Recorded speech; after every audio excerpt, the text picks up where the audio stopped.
It's a Valentine's or Cupid's Day 2021. Have you ever wondered what the difference between a twin flame and a soulmate is? Is your lover your best friend, your mother, your brother, maybe even your familiar, your cat, your dog, or even your parakeet? Could be your twin flame or your soulmate. So, what do we mean by twin flame? And what is a soulmate? What's the difference between the two? And what does it mean for us living this life together or apart? Well, you're about to join Aaron and Kristen Blair as they explore the mysteries of the twin flame and soulmate connections. So without further ado,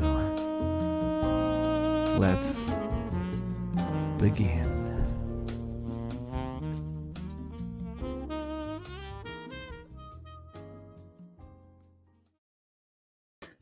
Good evening. Welcome back to another episode of Finding Shangri-La, where tonight we'll be exploring the mysteries of twin flames and soulmate connections. But as it is Valentine's Day 2021, I thought, why not get a little bit of a backstory on where Valentine's Day comes from? It's a day where traditionally we celebrate our love or our deep connections with people. And the history of Valentine's Day is shrouded in mystery. So it's the story of its patron saint.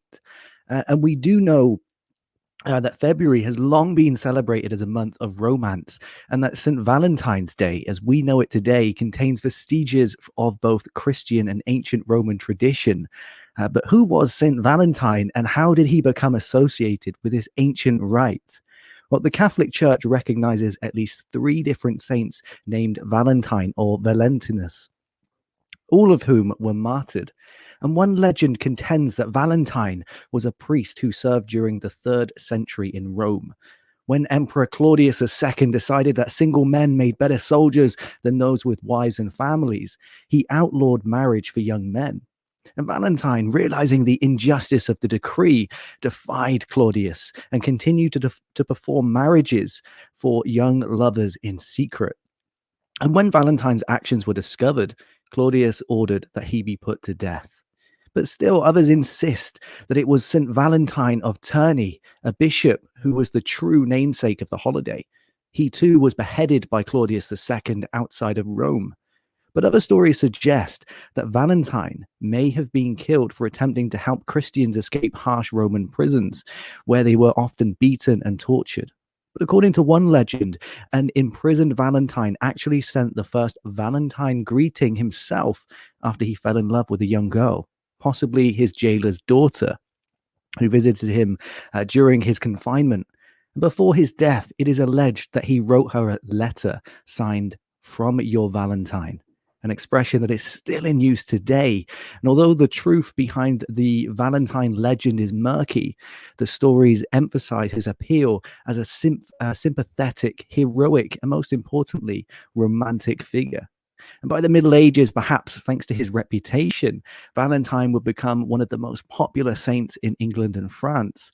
But while some believe that Valentine's Day is celebrated in the middle of February to commemorate the anniversary of Valentine's death or burial, which probably occurred around 270 AD, others claim that the Christian Church may have decided to place St. Valentine's feast day in the middle of February in an attempt to Christianize the pagan celebration of Lupercalia.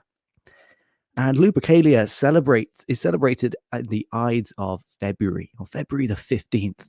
And Lupercalia was a fertility festival dedicated to Faunus, the Roman god of agriculture, as well as the Roman founders Romulus and Remus.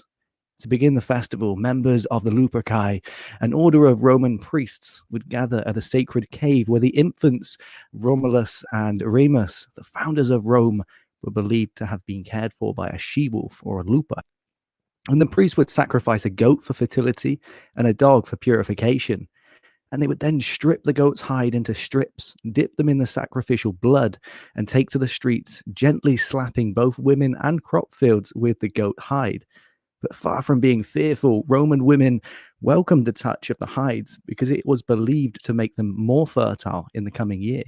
So later in the day, according to legend, all the women in the city would place their names in a big urn, and the city's bachelors would each choose a name and become paired for the year with his chosen woman.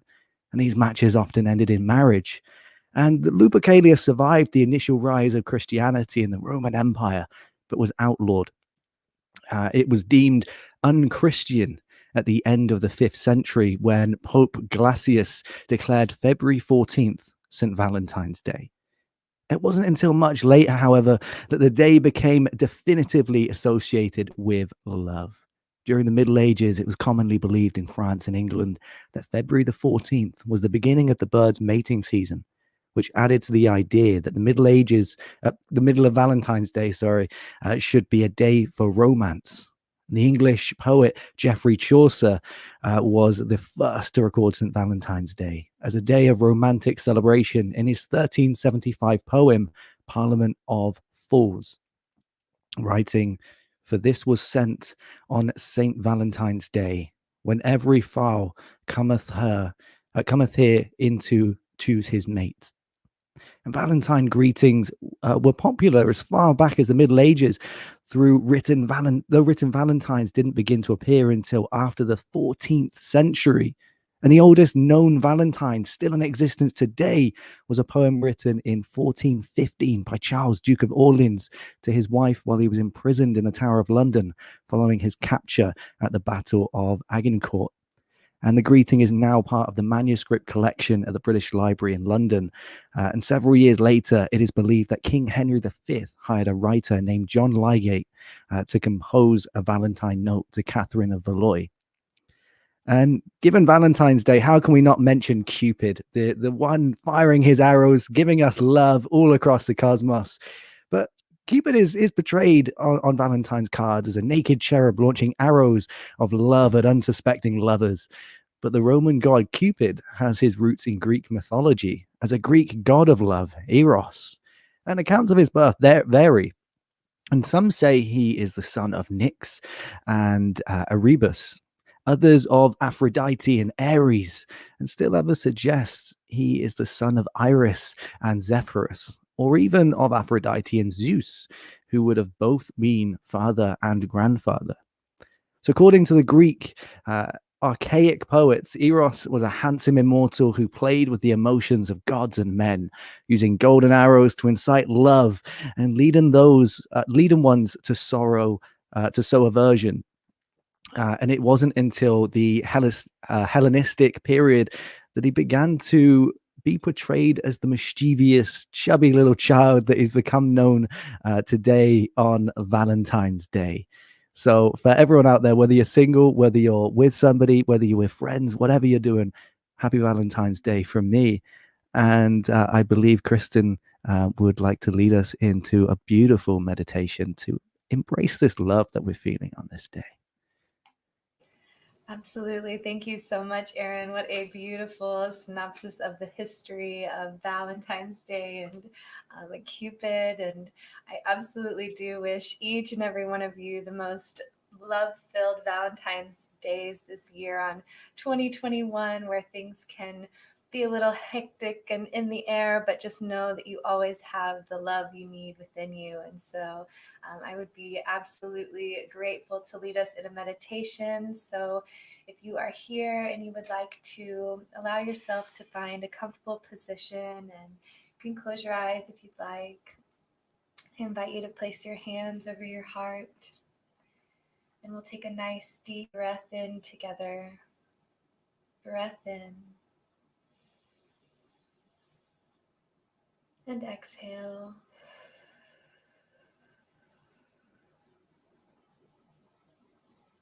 Breath in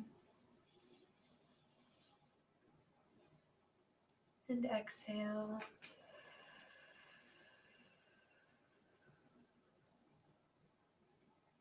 And one final breath in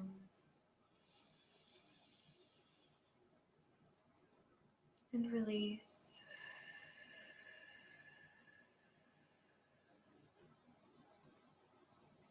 And I invite you to imagine a beautiful fountain that lives in your heart center, overflowing with emerald green water, filled with unconditional love, peace, and hope. And as the water overflows from this fountain in your heart center, allow this beautiful emerald green to pour through your body, moving down through your solar plexus, through the sacral, and down to your roots, filling your body with this emerald green energy, allowing the parts of your body that this water touches to relax and feel peace. And as this water overflows into all the areas of your being, allowing it to fill your body with light and love, filling you through your shoulders and through your arms and down your torso, through your hips to the feet, and all the way back up to the top of your crown, allowing this green energy to spill out through your crown and around your beautiful body, coating you in this peaceful love energy. And you can take a moment and notice your breathing as it flows from the inhale to the exhale, allowing this beautiful emerald green energy to overflow and spill through the earth, down into the core of the earth, and even along the surface. This emerald green energy will travel and allow it to touch your neighbors or your loved ones. And as this green energy touches your neighbors or your loved ones, may they feel peace and love.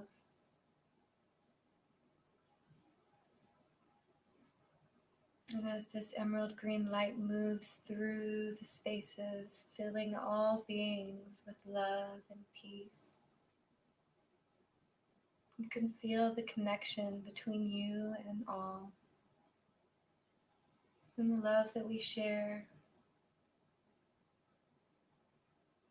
And I invite you to take a nice deep breath in, breathing in these peaceful energies. Breath in and release, allowing the stressors to leave your body, seating in this emerald green love within your being. And whenever you're ready, we can wiggle our fingers, wiggle our toes, and bring our consciousness back to this now moment.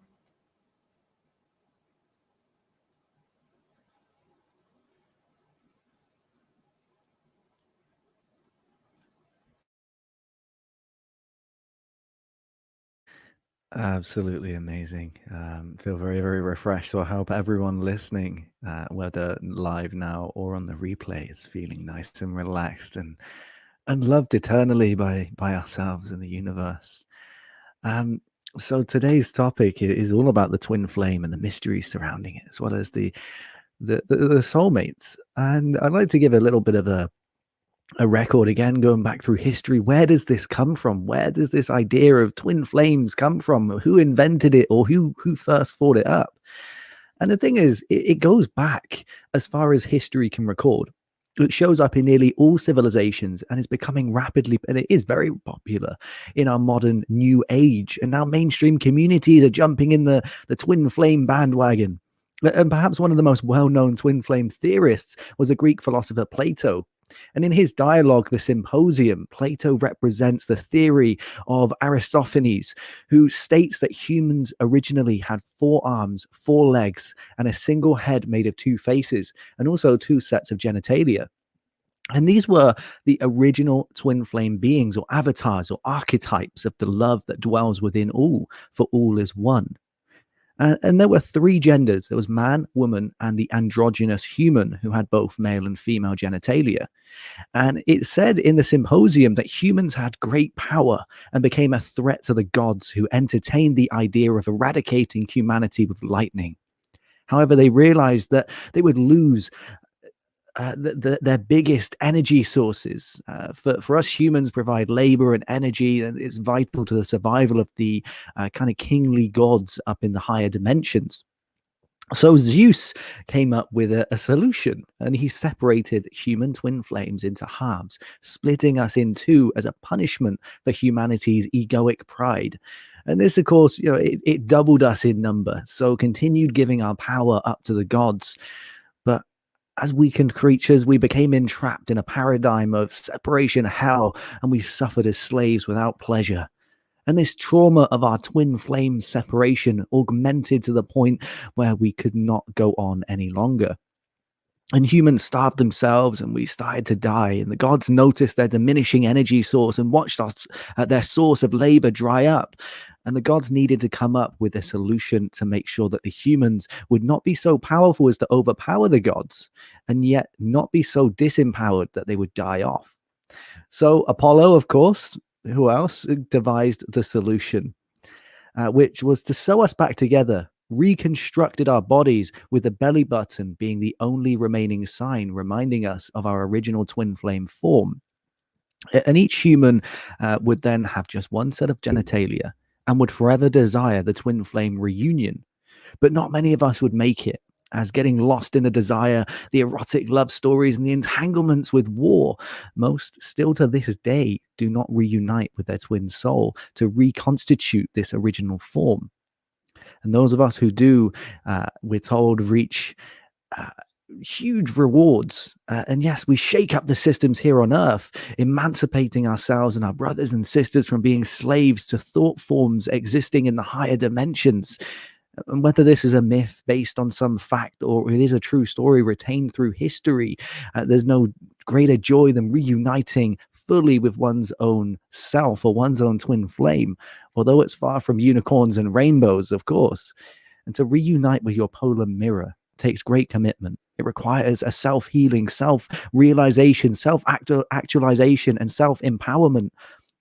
And this involves a fair amount of ego slaying, so one can emancipate herself or himself from a matrix that conditions us to get stuck in karmic soulmate relationships and false temptations. Indeed, the gods above may not want us to find our soul's greatest mirror, for we will become just like them, gods above. And Plato's theory poses a powerful metaphor because it causes us to ask some questions. Where am I giving up my power to higher orders of power? What are my deepest wounds from this twin flame separation trauma? Where am I leaking my energy so that I'm not able to call in my twin flame as the powerful god or goddess that I truly am? These are important questions to ask, though the answers can be humbling. For it can be humbling to look at where we have been giving away our power, but it can be even more rewarding to call back our power and invest it in the divine right place.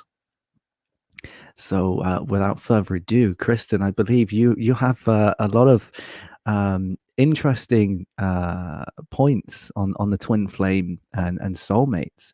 So, what in your mind is the difference between a twin flame and a soulmate? Because there's a lot. Soulmate is used. It's like, oh, this person's my soulmate. That person's my soulmate, and it's almost become this thing that when you meet a person who you want to spend your life with, that person is your soulmate. But then there's a lot of new age theories on soulmates, just as there are with twin flames. But what is in your mind, Kristen? What is the difference between a soulmate and a twin flame? Absolutely beautiful question, Aaron. Thank you so much for the synopsis of it as well. I think you really embodied the true purpose of it. And I think that's what it boils down to, the difference between the twin flame and the soulmate.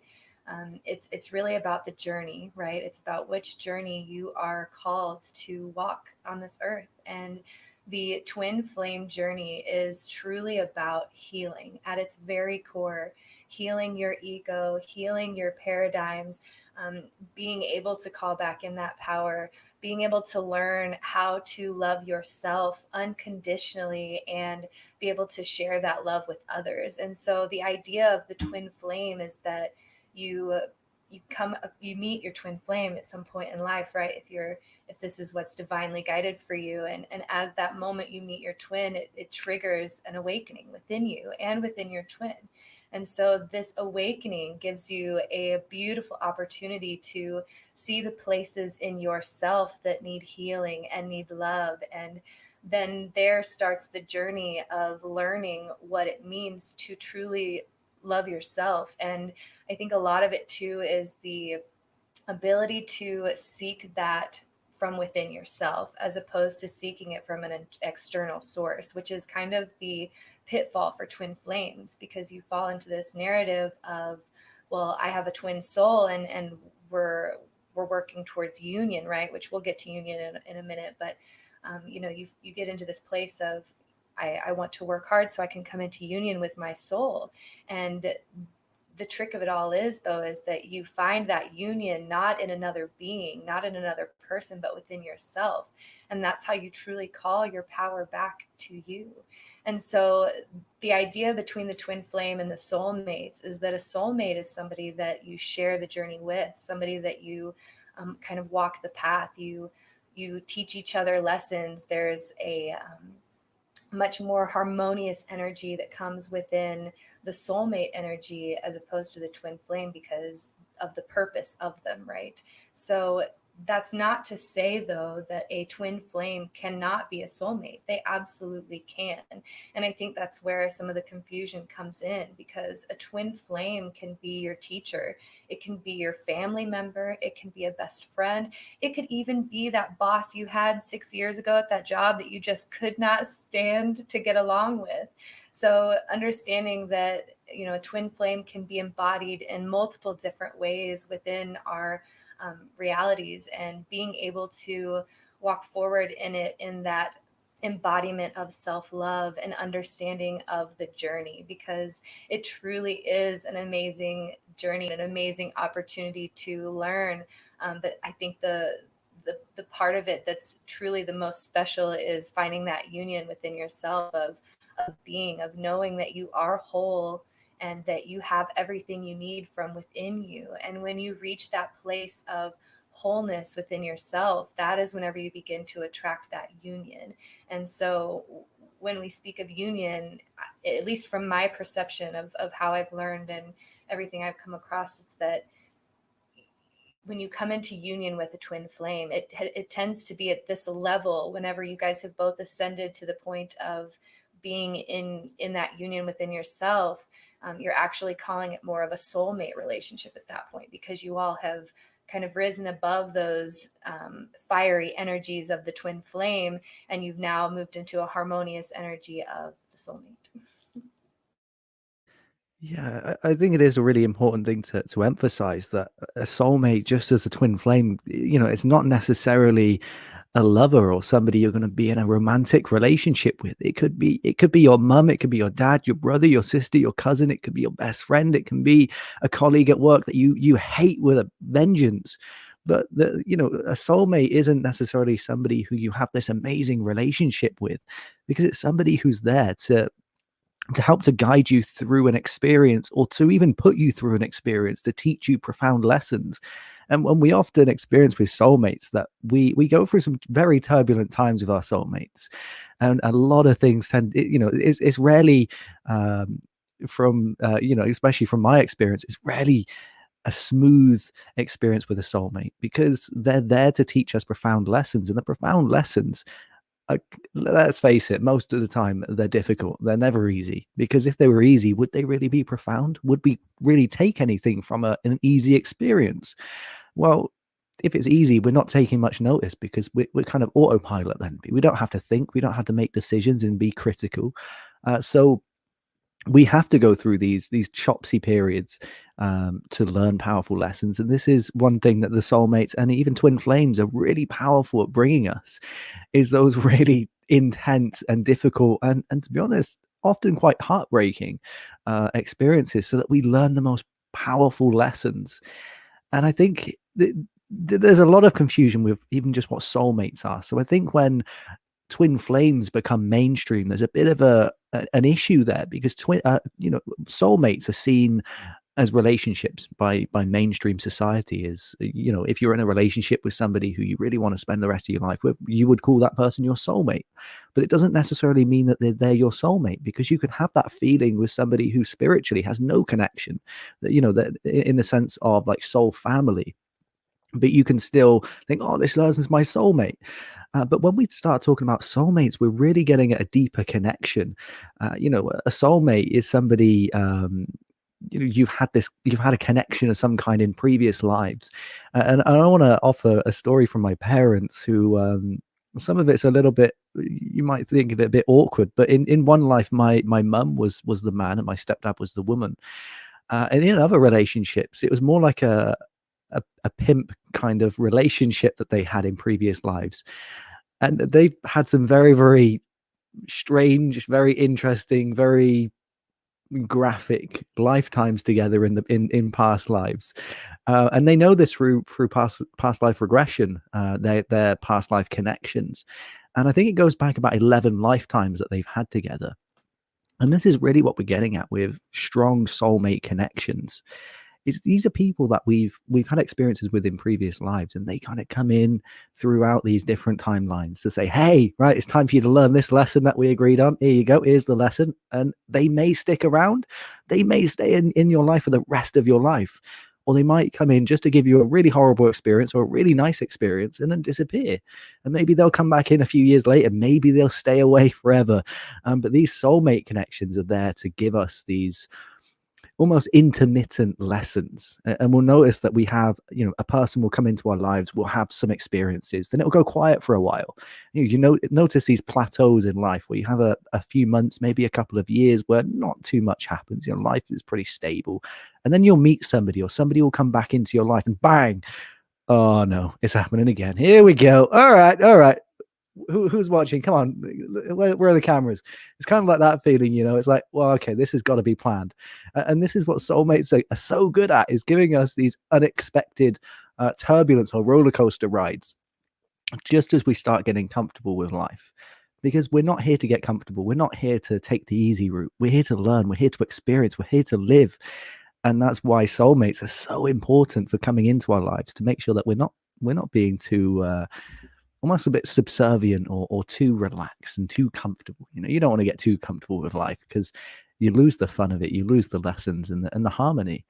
But then twin flames are a different story altogether. Twin flames bring you, although very similar in a lot of ways to soulmates, there are some very, very big differences in the way that they relate to each other, or the way that the connections work, or the purpose of the connections. Again, although similar in some ways, the purpose of a twin flame is much more intense, I'd say, than a soulmate coming in to give you a lesson that's going to last a couple of years.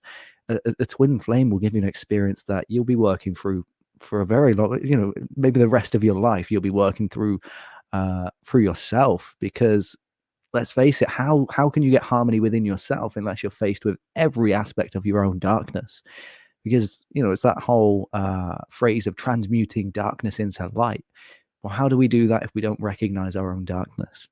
And this is what twin flames are brilliant at bringing out in us: is the darkness, is the sorrow, the heartache, the depression, the anger, the resentment, everything that's negative as well as everything positive.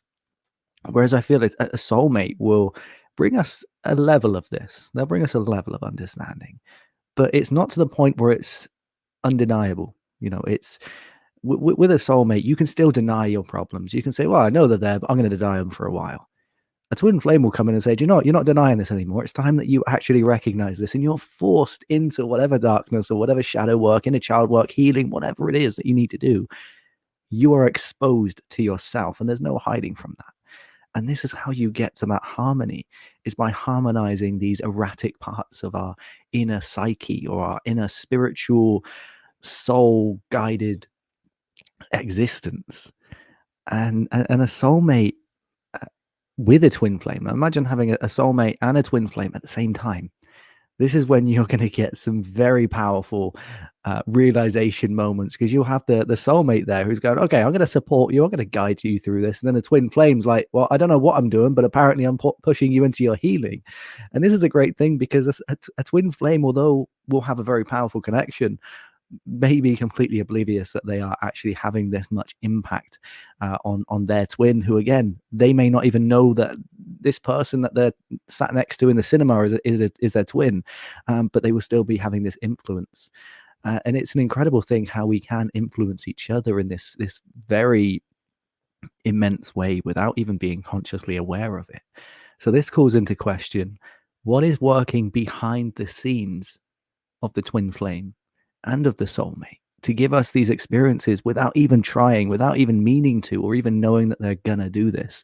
There has to be some kind of force working behind the scenes.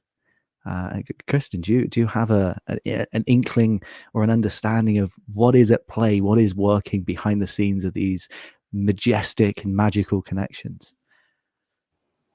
Absolutely, Aaron. So this is from my own knowledge. So if you guys are listening, please definitely do your own research. And I encourage you to really find what information resonates with you, because this is, of course, Aaron and I's perception and after the knowledge that we've gained. And I just always want to encourage everybody to seek your truth and not settle for anything less.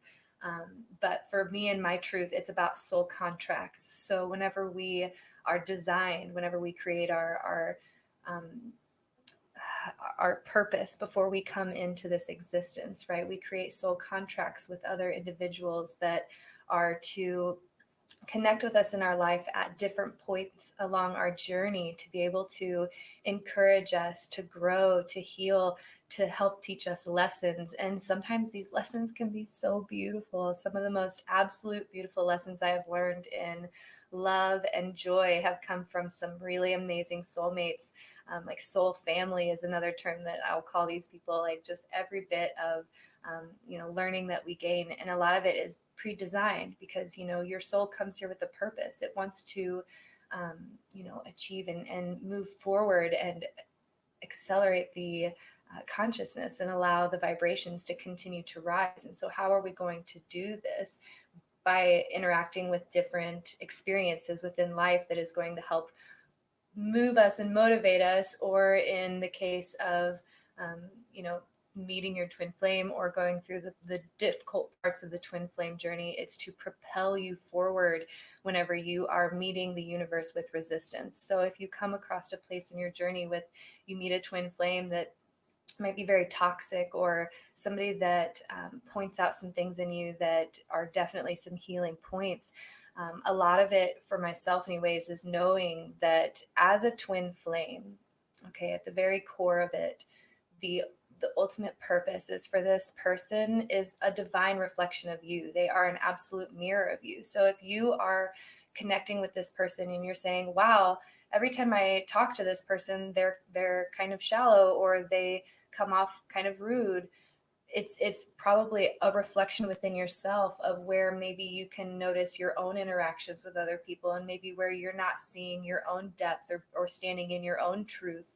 And so it can be kind of turbulent, but the idea is that as you ascend, as you heal these parts of yourself, you begin to see the healed parts within your twin as well. And so a lot of people that are kind of working through this twin flame journey of finding the healing and moving forward, it's really about just being able to know that your twin is a divine reflection of you. So if you are thinking about all of these things about what they have done that has triggered you and why they're this particular kind of person, the whole point of that is for you to be able to see the places in yourself that need love and need healing. And the ultimate purpose behind that is for you to be able to ascend your consciousness, because at the end of the day, we are all vibrational energy interacting with one another, and we experience other people that are vibrating at the same frequency as us. And so, if you meet your twin and you're convinced, you know, the universe has sent all the signs, everything is in alignment, and you're just like, I don't understand. It's because the universe is trying to wake you up. It's trying to trigger you into the next part of your ascension in healing and becoming more united and whole within yourself. And so, yeah, as far as the purpose of the soulmate, I definitely feel that that energy is more about being able to walk the journey with you and find that healing together, find that support together, to teach you the lessons that are a little more subtle in life as opposed to the large life-changing ones. And so, understanding too that, like I said, it's definitely interchangeable. A twin flame can be a soulmate. It's not to say that that one is necessarily worse than the other. I think it just comes down to the purpose of it, what is written into our being, and why we interact with these people in our lives, and what they can bring forward for us, and what we can bring forward for them as well. So Yeah, I want to explore the with a twin flame being a soulmate. In how does that work? In the sense of the two different kinds of relationships with soulmates compared to twin flames. How does the dynamic change, or how is it different if a twin flame is a soulmate as at the same time as being a twin? So in these situations, you'll actually see that the twins are healing together.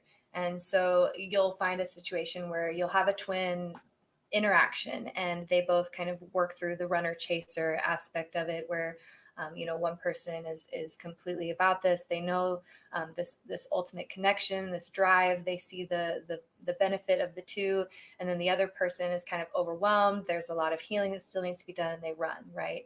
So that's kind of the runner chaser dynamic.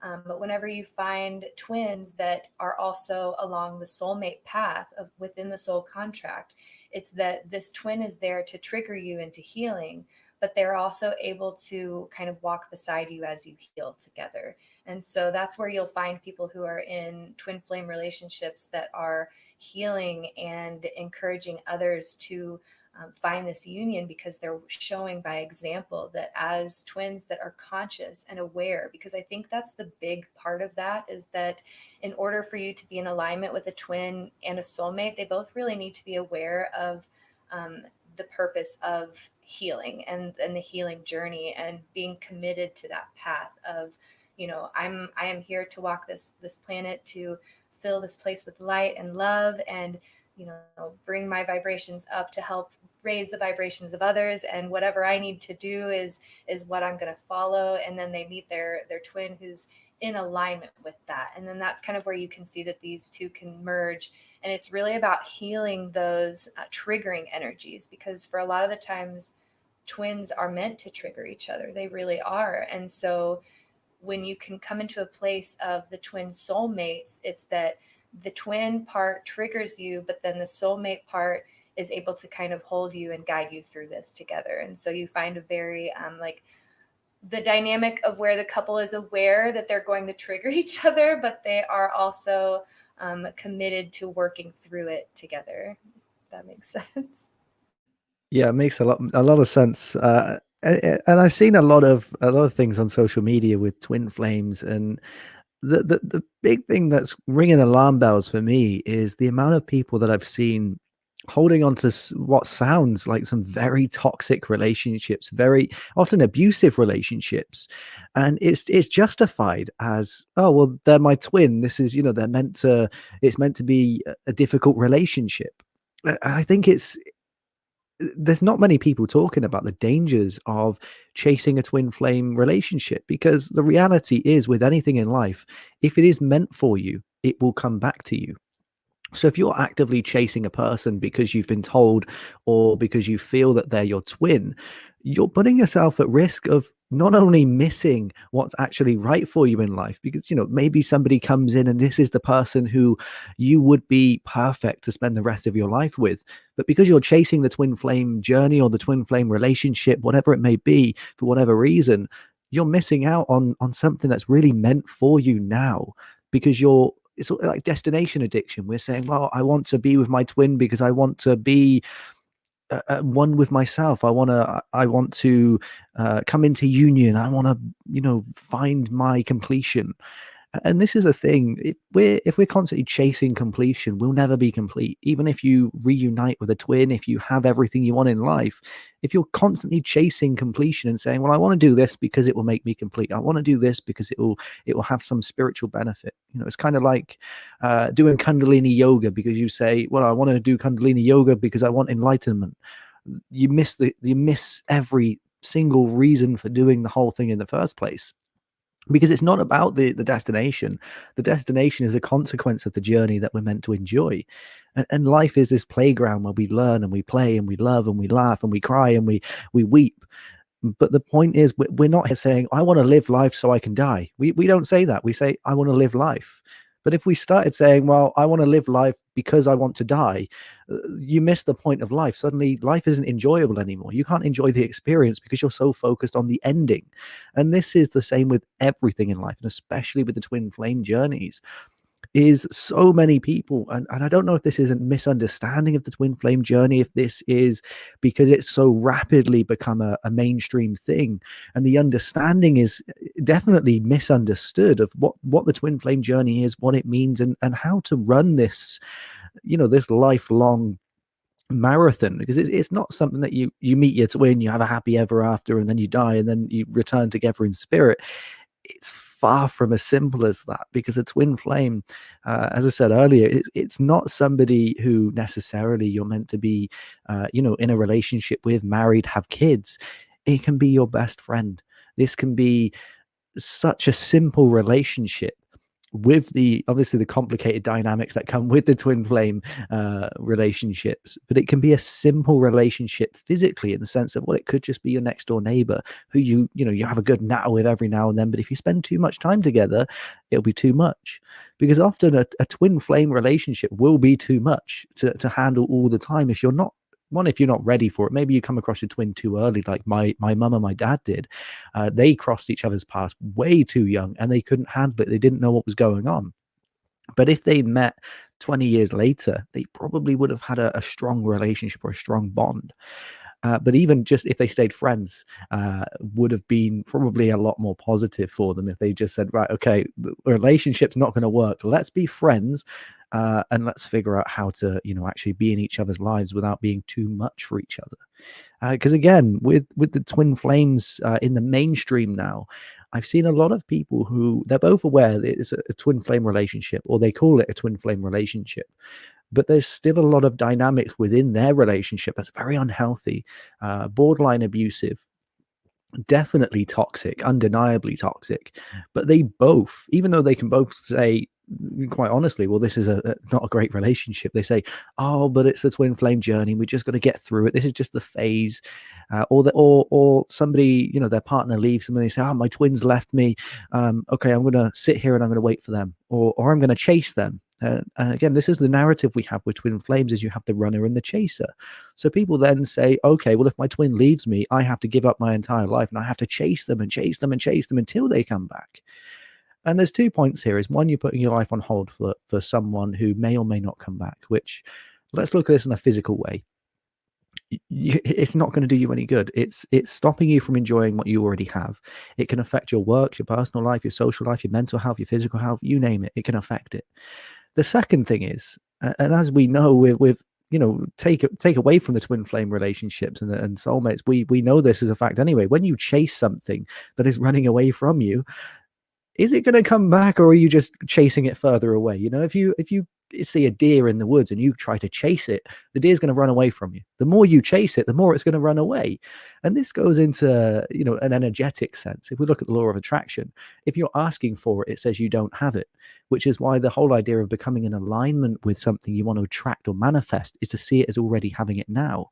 And this is the thing with twin flame reunions or coming into harmony, is if you're chasing your twin to say, well, I need my twin to trigger me because they'll complete me, again, you're out of alignment with the whole thing. So they're going to run away from you. It's not going to work. Whereas the trick is to see yourself, or see them as yourself and say, well, they're already here because I'm here. And if I'm here, then they're here. And this goes into quantum entanglement and how, everything in the universe ultimately is connected anyway. And we can use that to just better our understanding of how to see things as us already having it now. Because even though, I don't know, a box of chocolates may be in America and I'm in the UK right now, if we look at a quantum level, those box of chocolates are kind of technically exactly where I am, and I'm where they are, and I'm where you are right now, wherever you're listening from. And this is how the universe ultimately, it's kind of mind-boggling to get your head around this to start with, but this is how the universe fundamentally works. Everything is connected to everything else. All time affects all time all the time, and everything affects everything everywhere. This is the fundamentals of the universe that quantum physics is really starting to show us now. But what I'm curious of exploring here, Kristen, is the connection between quantum physics and quantum entanglement and the twin flame journey. Is there a relation, quite literally, between the effects of quantum entanglement and the benefits, or just the experience altogether, and alignment, harmony, reunion, whatever name we choose to give it, within the twin flame journey or the twin flame relationship? Absolutely, Aaron. That's a beautiful question. So I would love to actually talk about union, but yes, the quantum entanglement, it absolutely does affect it. When you come down to the basic of it, the idea is that in the 5D, the twin souls are in unity already, and so if you quantumly bring that down, that's why it's so strong here. Is that somewhere a part of your soul knows that in another dimension you're already in unity with this soul, because it is you. And so that's kind of where that brings it into the quantum bit. But I'd really like to talk about union and the idea of union, and the chaser dynamic that you were talking about, where it's like, the unhealthy things that we are seeing in society at the moment about the twins, about, oh, this person's my twin, so they are meant for me, I'm going to chase them throughout life. And then it's like, you can even see people that are saying, well, I'm not chasing this person, I understand that I'm working through my journey, but they're my twin flame, and we're meant to be together, right? And so ultimately, whenever you are following along those path lines of, I need this person in order to be fulfilled, or even not even so much the idea of need, but even just the concept of, this is my person in life that I am going to be with because they are my twin. It is destined for me. That's beautiful. I absolutely, like, I believe in love. If you find somebody in your life that is going to fulfill your heart, then absolutely, chase your dreams and do so in a healthy way. Because at the end of the day, this person that you love so dearly, that you want to spend time with, you have to honor the fact that they are their own unique individual too, and they are working on their journey. And so whenever you're focused on this union aspect, you are missing the whole point of the twin flame journey. You are focused on the union part. Like you said, you're ready to get to the end, which the point of the twin flame journey is to live it. It's to really work through the process of, oh, here's my trigger, okay, here's my healing, here's another trigger, even more healing, oh, wait a minute, here's a trigger that used to trigger me, did I heal that yet? Okay, cool, we made it through that. And so it's kind of like this process, right? And so in order to understand the concept of unity, it's really ultimately bringing yourself back to that heart space of, I am unified within my own being, I am whole, I am everything that I need, I can give myself the peace and love that I desire in life, I can support myself. And in those actions of loving myself deeply and truly, that is how we come into alignment with other beings, no matter whether they're your soulmate or their twin flame. But this is, you resonate at the same level as other people. So if you're in this vibration of lack of I don't have this person, and this person is what I want in my life, and so I'm going to go about my day until this person comes into my life, you are keeping yourself from that healing path, which is towards union within yourself. And it's learning to balance those divine masculine and divine feminine energies. And I think that's a lot of the twin flame kind of triggers that come up, where it's saying like the divine masculine is showing these traits that are a little bit less healed, or maybe they are in their codependent energies. And so that's actually a really beautiful opportunity for you, if you are somebody that resonates as a twin, to see where in myself is my divine masculine need healing, where in myself do I need to be able to share more love and understanding within those energies. And we could talk about the divine masculine and feminine energy. I could definitely go on about the different portions of those, because the reason why we want to find balance and healing within those different aspects is because when our divine feminine is healed, we are able to connect with our intuition and our flow state, and we're able to create with love and abundance. And when our divine masculine is healed, we're able to bring forth that intuition and creativity into the world in a healthy way. And so it's very much a journey that is about finding that wholeness within yourself. And the union part, it absolutely comes if you are raising your vibration and you are balancing these energies within you, and you find your union, then you're able to align with the other people in your life that are also within union within themselves. And so being able to come into union with your twin is an absolutely beautiful journey. And I definitely want to just send out so much love and respect for those that are on this path, because there's a mission that has been passed down to the twin souls, and it is to embody a absolutely enormous amount of light into this earth. Okay. And so your mission is beautiful, and so I appreciate um, the dedication that it takes to be on the healing journey, and to really put yourself in the place of being like, I am a dedicated twin soul. I am here to heal myself and to share that healing love with others. And I trust that my whatever is meant for me in my timeline will come, and as I align with my highest vibration, I will align with whatever is meant for me in my life. And so I think a lot of it just comes down to keeping that healthy perspective on understanding that this other person, though they may be a twin soul, they may be a part of your soul, they are still their own divine, sovereign, unique being that is allowed to have their own free will in life, and choose to make their own journeys. And if they're not in alignment with you in your path, and they are exhibiting attitudes or actions that are not healthy for you or are detrimental for you, then it is absolutely in your divine interest to choose the opportunity that is best for yourself, that's going to bring you into peace and harmony. And so if you're in a situation where you are with somebody that is a twin that is toxic, or even abusive, that is kind of where the contract line gets drawn. So if you're here to bring about love into the earth, but your twin is abusing you, then that contract becomes null and void, because that partner has not committed to the journey.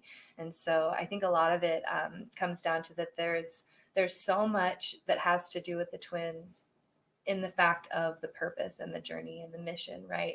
And so the people that align with it, they're beautiful souls, and they're ready to help bring the vibration up, and help align us within this 5D reality, because a part of our soul can feel that joy that lives within the fifth dimension. And so that's kind of why there is this huge drive, which I just want to make sure that I'm being very clear. Like, I have so much respect for it, because I've walked a lot of this journey myself. And so, but just to like give encouragement to share that that happiness, that joy that you seek, that unconditional love that you are ultimately searching for, and that's why you are connected to this twin flame journey. That's why you have this interest in it, is because somewhere inside of your soul you crave this unconditional love and abundance within your being.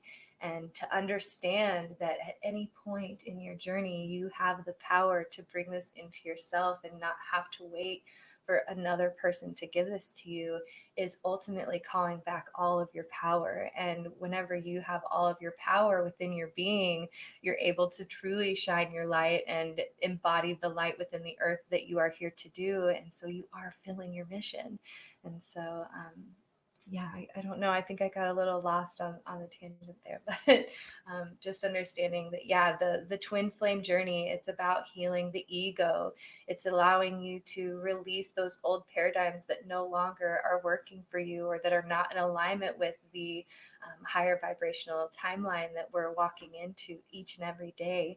And so, yeah, it can be a lot of pain and suffering, and it can be a lot of beauty as well. And so, just making sure that you're sending that love to yourself and that love to your twin. If you guys are in these twin flame relationships and you're not sure, just, always sending love to the situation is going to do a lot more healing than you may ever know.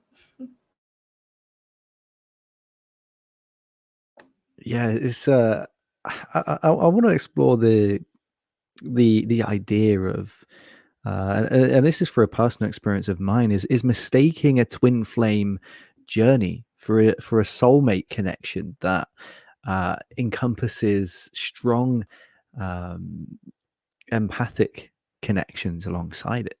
And the personal experience I had, it extreme.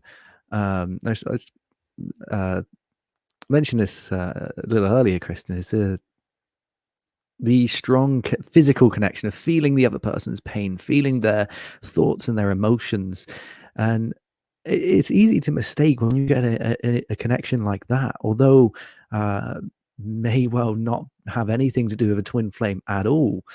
It can be easily taken as a twin flame connection because these are all things that you start to feel this and you start to get this and this starts to happen. You start to realize healing and your intuition picks up. And through my experience, this is exactly what happened, although this person wasn't at my twin. So it calls into question, how can we really tell the difference between a twin and a soulmate connection? Because if you can feel all of these things with a soulmate, but they're not your twin, how then can we really tell the difference purely by experience? Is there another sense that we have to take into account? Is there other dynamics that we need to be aware of? Because again, I've seen a lot of people in the mainstream who, mistaking their soulmates for some very abusive, kind of twin flame relationships. And again, it is justified with the label of twin flame. This is part of the journey. This is what happens. But in actual fact, as you said, as soon as you start to experience abuse, toxicity, and again, it's not to say that the slightest bit of toxicity in the relationship run and hide, because again, in any relationship there can come up a bit of abuse or a bit of toxicity, but it's about moving past that. But this is in the sense of if there's consistent abuse, consistent toxicity that is doing one or both parties damage, it would be immoral within ourselves. And this isn't to say about society or anyone else, but within ourselves, it would be immoral to our own integrity and our own honesty to say, oh, it's okay because they're my twin.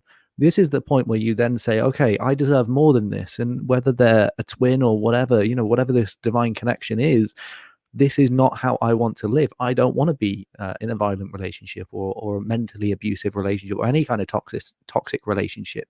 If we cannot work through these problems, then it's not going to be worth my time or my energy for whatever reason to try and push through this. Because again, you're creating the resistance there.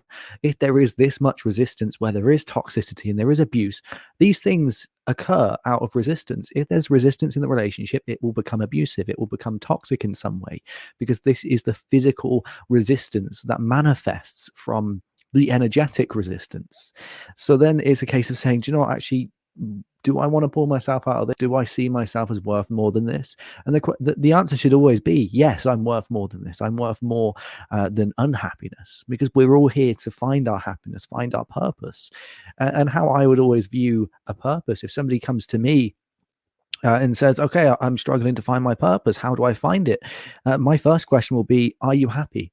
Because if they haven't found their purpose 99% of the time, they say no. And I'll say, why aren't you happy? And they say, well, because this is wrong and this is my problem. I got this problem. I got this problem. I'll say again, is there something you can do to make yourself happy? And if they give me a reason, if they say, oh, I can do this, I'll say, well, right now that's your purpose. Because our purpose in life isn't necessarily to say, oh, well, my purpose here is to go and build the Empire State Building twice or whatever. Your purpose is quite simply to find your own happiness. Because when we're happy, we feel in alignment with whatever we want. If we want something and we're ecstatically happy to the point where we're experiencing a natural euphoria, we become in alignment with whatever it is that we focus our mind on. So our purpose is quite literally to find happiness, find harmony and peace within ourselves. And the twin flame in the mainstream has given this slightly diluted image that says you have to find harmony in a twin, you have to find harmony in another person in order to be in alignment with yourself. And this is complete nonsense in the sense of the spiritual philosophy behind this, because the philosophy, whether and for any skeptics that may be watching or listening, we could say in this way, the twin flame aspect may be complete, just thought. It may just be what somebody thought up and said, oh, this sounds good. But let's look at it in this way. Whether there is another person who is literally the other part of us energetically or on a soul level, it is irrelevant, because the whole journey is saying, do your inner healing, do the work on yourself, heal from your trauma, heal from your past, heal from your experiences, and find unity within you. Because it doesn't matter who else is out there. It doesn't matter. Because when you find unity within yourself and you're at that natural vibration that's stable, because this is the important thing, when we find alignment within ourselves, our vibration or our vibrational set point becomes stabilized. And when we stabilize this vibrational set point, everyone else who's vibrating at this same vibrational set point starts to be attracted to us. And this is how the law of attraction works. This is how the cosmic magnetism works. When we're in alignment with who we really are and we're at this peaceful place, we will attract the people who will serve us in a positive way. But when we're erratic and we're thinking erratic thoughts and our energy's up and down all over the place, in the morning you might wake up and you're just to put the vibration into between 1 and 10, right now I'm at a 5. By the afternoon you're at a 3, then you're at a 9, then you're at a 10. All through the day you're up and down, up and down. We know the law of attraction isn't something that happens instantly. It's not something we can put a timeline on. So if you're wanting to attract the perfect partner, or you want to attract the perfect job, or you want to attract more money, you want to attract the perfect place to live, well, the important thing to remember is there's a lot of momentum that goes on in that. If you say, I want to attract the perfect partner, but then get disappointed because you haven't attracted the perfect partner, you have to see that the second you decided to attract the perfect partner and set that intention, the momentum was starting to build, because there's so many things that have to happen in order for you to meet your perfect partner. You have to live in a certain place, you have to be doing a certain thing at a certain time, the other person has to be in the same place doing the similar thing so that you can cross each other's paths. So you see that then it's purely about finding unity within yourself, finding this alignment in yourself to better set these wheels in motion. Because if asking for the perfect partner means, oh, okay, and again, this is only if we're looking at twin flames in the sense of a relationship. Because again, I just want to emphasize that it could be a friend or a lover or a next door neighbor or a boss or whoever else in your life. But if we think of it in the sense of a partner, to attract that, you have to be at a stable vibration, because the perfect partner for you is going to be the partner that resonates at your natural vibrational set point. But if we're not in control of our own vibrational set point and we're erratic and we're not focusing on our healing, because all through the healing journey our vibration is all over the place. But when we get through enough healing, we learn how to stabilize our vibration, whether we're doing healing work or not, because we know that, okay, this is difficult right now, but I'm not going to allow this to get me down, because I'm going to work through it and I'll be okay. So then we start to speed up this process, because if we're vibrationally erratic, it's very hard universally to attract magnetically other things that are in alignment with us, because we're in alignment with different things all through the day as our vibration changes. So this is a case of stabilizing the vibration to attract this partner or attract this person into your life. So it is quite literally, and to do this, then the best way is to find unity within yourself so that you're at peace. Because when you're at peace, your vibration stabilizes. And we see this all through the world. I mean, if you get a group of monks to meditate in one place, focusing on peace, you find the crime rate naturally goes down. And this is a phenomenon that's baffled so many people, but it is real, and the statistics are there to back it up. When enough people meditate or send out a consistent thought vibration or frequency, we find that it has an impact in the physical world. So we really see how our thoughts and our feelings attract what we need. And if you're saying, okay, well, I want to. I want to go into a twin flame reunion because that's how I'm going to find my completion. Again, what you're saying there, you're setting that thought or that intention to say, I am not complete unless something else makes me complete. Therefore, you will not be in alignment with yourself naturally, because you're saying, I am not enough for my own happiness. I am not enough for my own alignment. I am not enough for my own stability. I am not enough for my own happiness. When in actuality, all of these things are within you. They always have been. They always will be. And that's never going to change. And you are the only person that's going to be in your life every single second, from the minute you're born or even before you're even born until after you die. You are the only sense of stability in your entire life. Whether, you could say, oh, well, this house is stable, this family is stable, this is stable. No. Realistically, you are the only thing. And I say thing, literally everything in the universe could disappear, but you are still within yourself. And you could say, well, if the universe disappears, then so am I. But irrelevant of that, you are still always the only thing that is always going to be by your side. So whether we're wanting to attract a twin flame, whether we're wanting to go into a soulmate relationship, whether we're wanting to just change a job or earn a bit more money, I think the important thing to remember, as mainstream spiritual communities start becoming very enveloped in the whole idea of union with the twin, is to just remember that the whole thing is about personal development and healing work. And it's not, nobody in history said, well, if you want to find your twin, you've got to go and chase them, or you've got to do this and you've got to do it. The whole idea is be at one with yourself, and they will come to you naturally. They will gravitate to you. And whether you gravitate your twin to you or attract your twin to you is irrelevant, because the whole idea is when you become in alignment with who you really are. Because trauma changes us. Trauma will change how we resonate or how we vibrate. So this is why healing is important, to finding that natural vibration, because who you were when you were born may be very different to who you are now. And you could say, well, that's just because I've changed as a person. I've developed my personality. But when we look at it, really, it's a case that your personality changed because of trauma. And this can be micro traumas. This can be one person saying, oh, don't do that, it looks silly. So you go, oh, I'm never doing that again. But really, you want to do that all the time. But because one person said it was a bit silly, that created a micro trauma, which made you suppress that part of your personality. And your personality comes from persona, which is a mask. It's a thing that we put on to show off to people, or to show people a facade of what we really are. So this whole idea of doing the inner healing and shadow work, inner child work, there's so many different modalities to healing. We've got physical healing, we've got emotional healing, mental healing, spiritual healing.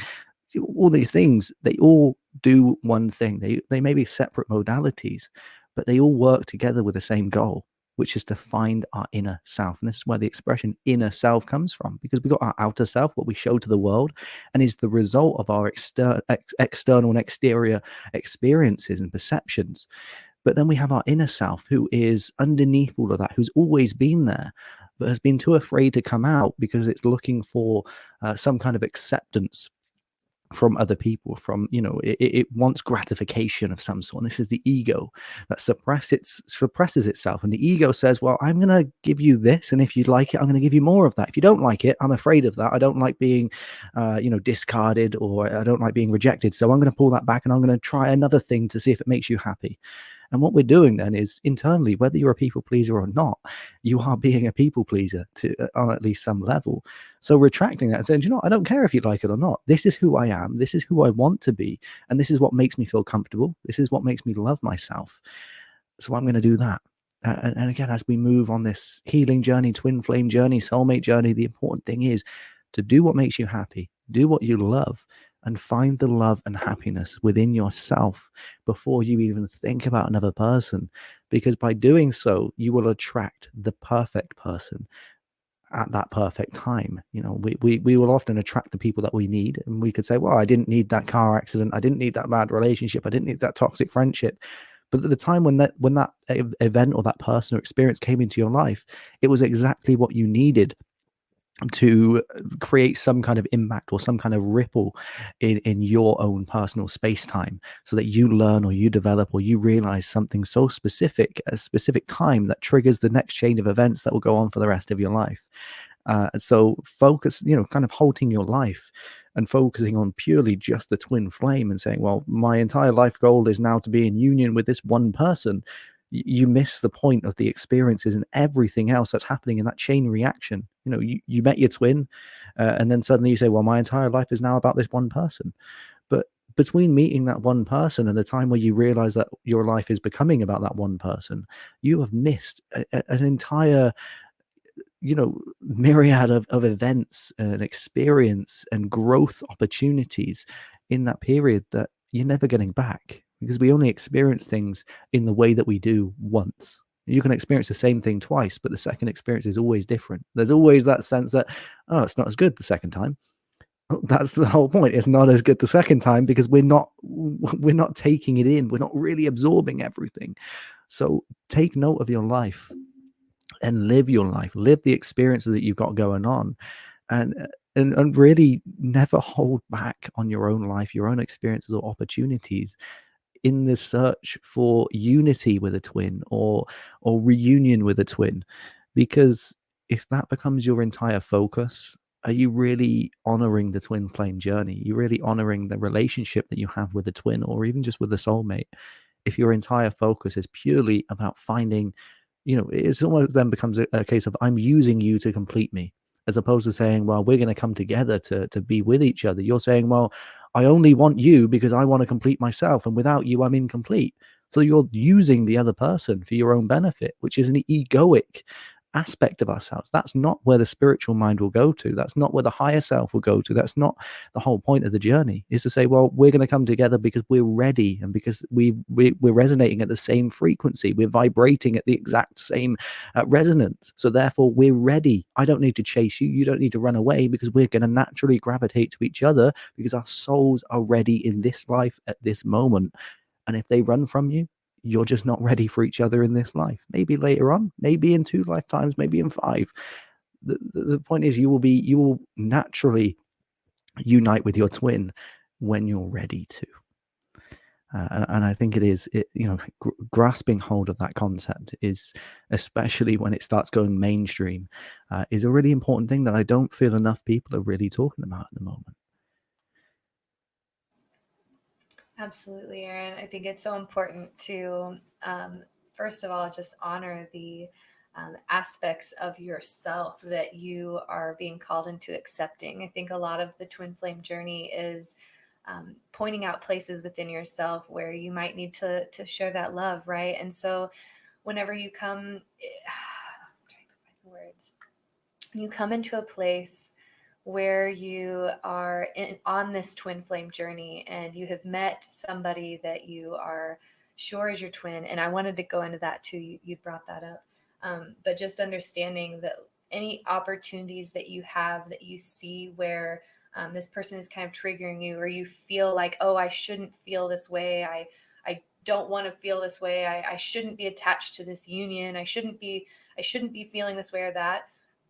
That's not loving and accepting yourself. That's placing more judgment on yourself. And so for anybody that's working through these emotions, I really can understand, because I've been in that place myself. And I know that even still, when I have these emotions come up, that I really just try to look at it as a place of, where can I accept myself?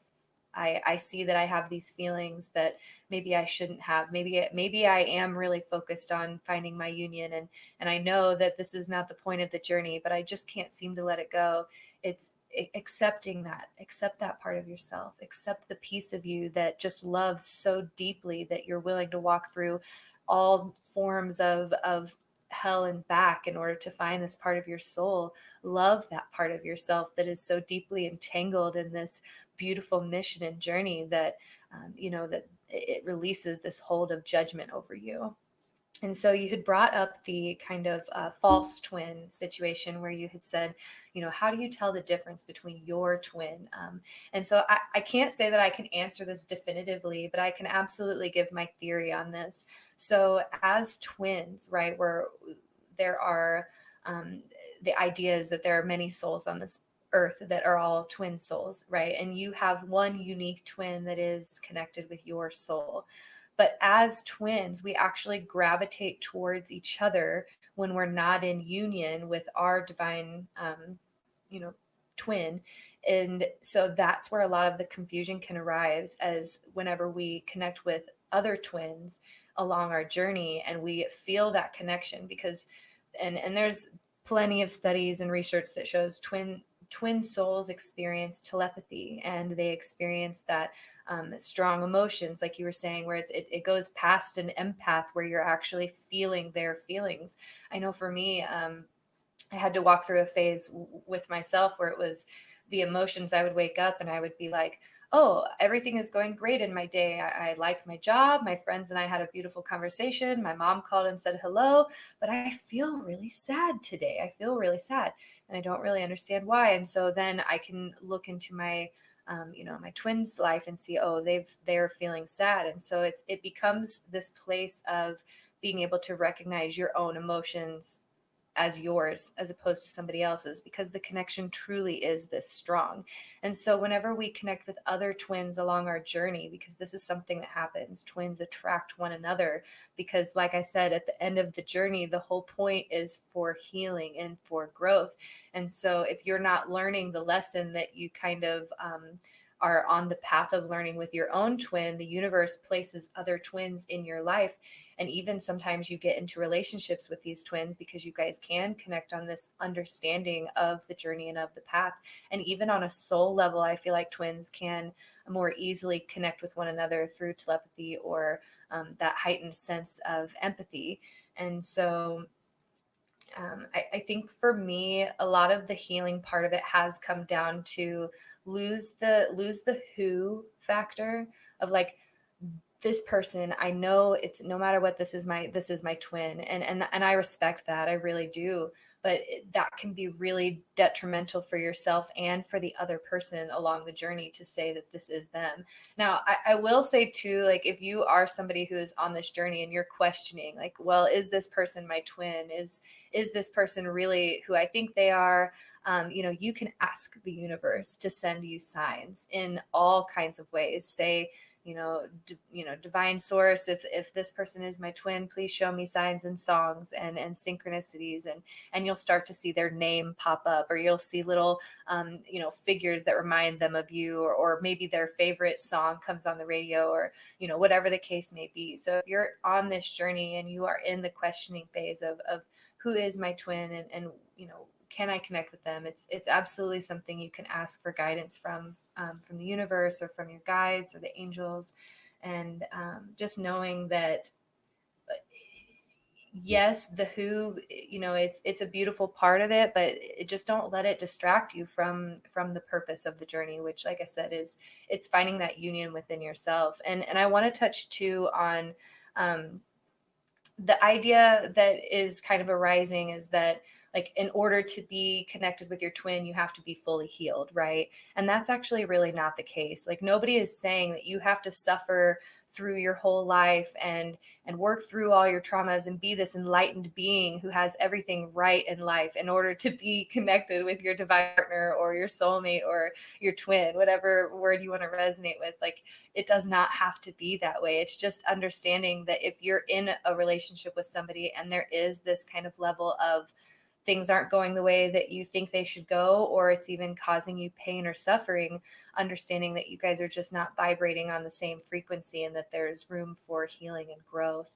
And whenever you do meet that person in your divine time, because I do believe that everything that happens in life, it happens for a reason, exactly at the moment that it should. And so, when you are at a place in life where your soul has said, yep, this moment in life is where I'm gonna reunite with my twin, or this is in this lifetime I'm gonna actually find my soulmate, and I'm gonna marry them after I met my twin, and that's gonna be what completes my soul journey.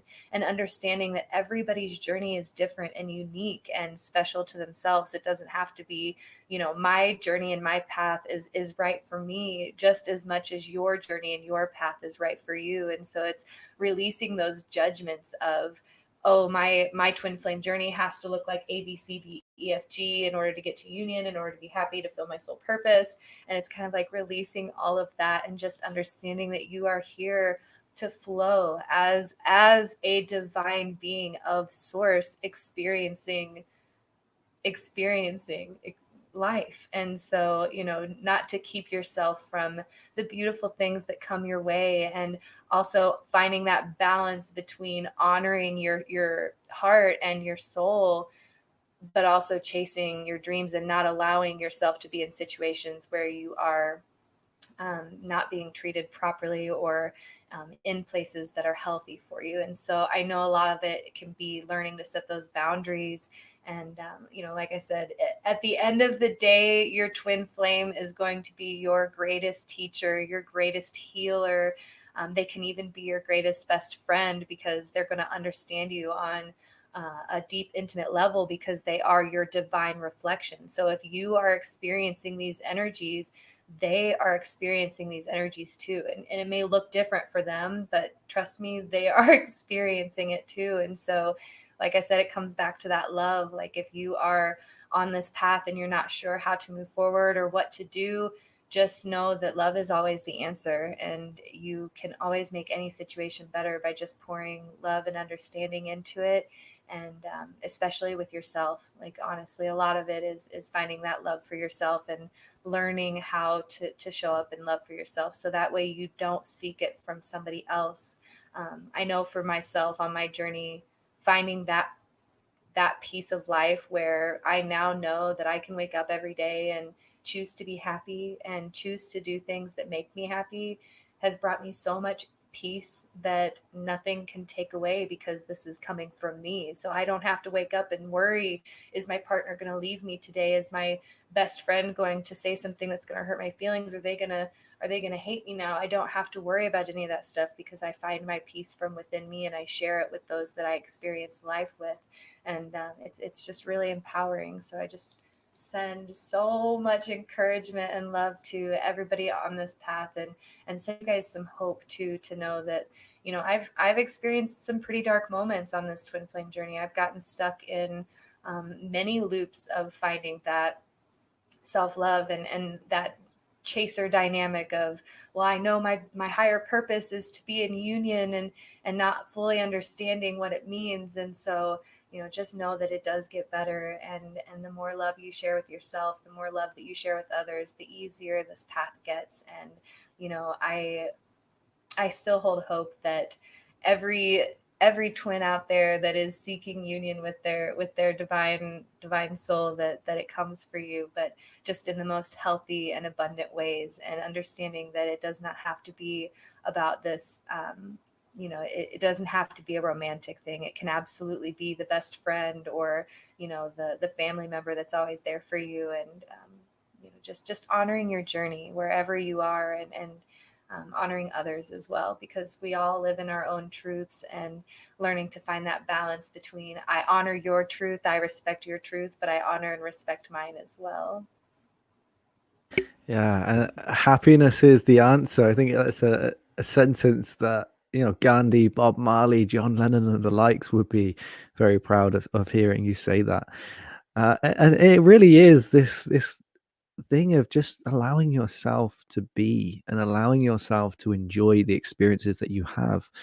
Because as a society, and this is the rise of new age modern spirituality, is seeking experience. We're saying, well, I want to experience enlightenment. I want to experience meditation. I want to experience yoga. I want to experience healing.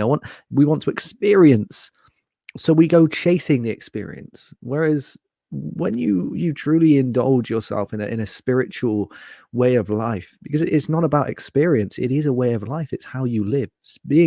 Being spiritual isn't saying, oh, I'm spiritual because I meditate twice a day, I'm spiritual because I light incense around my house and burn sage and cleanse the place once a week.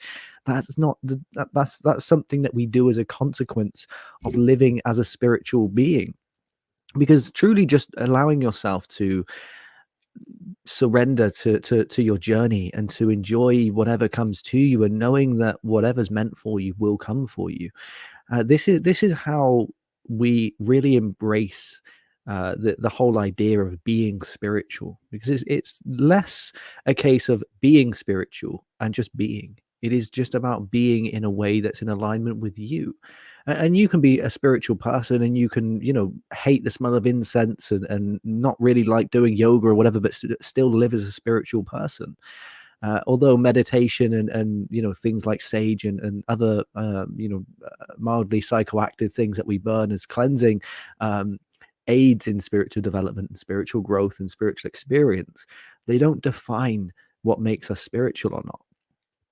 But with the chasing experience, I think is the main issue with the rise of this quest to find union within ourselves. And I do think the understanding of the journey has been very widely misunderstood as, we're here, and people have said to me, we're here to reunite with our twin, when in reality the purpose of this life is quite simply to just find our own happiness, find our own peace. But when we're in this mindset of, I have to find union, or I have to find uh some kind of experience outside of myself, we take away from ourselves the joy and the happiness that we already have within us, in ourselves, because we're saying, I have to experience this to fulfill myself. I can't be fulfilled unless I've experienced yoga, until I've experienced a kundalini awakening, until I've experienced a twin flame reunion, until I've experienced every spiritual experience there is. Because you will never see a yogi or an Eastern guru saying, okay, well, I climbed up this mountain specifically so I can get this experience. He will say, well, I climbed up this mountain uh, and then I experienced this. But he never climbed the mountain just to get the experience. Although in in Chinese culture, there may be mountains that you will climb to gain some kind of benefit. But then again, the whole idea of climbing it isn't to climb it to experience it. The climb is the experience. And when you get to the top of the mountain, you have a reward experience, so to speak. So even then, although you're climbing the mountain to get an experience, the whole idea of climbing these, thousands of steps up to a mountaintop, that is part of the whole spiritual experience, and that's showing the dedication to yourself and saying, well, I know if I make it to the top, I'm going to achieve something in myself. I'm going to receive some kind of energetic reward inside of myself. So therefore you're saying, well, I'm going to dedicate myself so much that I'm going to climb 10,000 steps to the top of this summit, or 20,000 or whatever. I'm going to spend 2 days climbing this mountain. That's showing yourself dedication and saying, I love myself enough that I want to experience this, but I also want to show myself that I can achieve more than other people would think I'm capable of. Because somebody will look up that mountain and say, oh wow, that's high. Yeah, not for me. That's too many steps. My legs will hurt.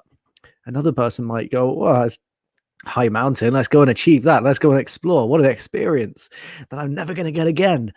So even then, although you're setting out, I'm going to climb the mountain to get an experience, you're still encompassing the action of going up the mountain is the experience itself. And I think this is the important thing with this new age mainstream kind of modern spirituality, is to just accept everything is the experience, and trying to experience one specific thing as a way of proving how spiritual you are.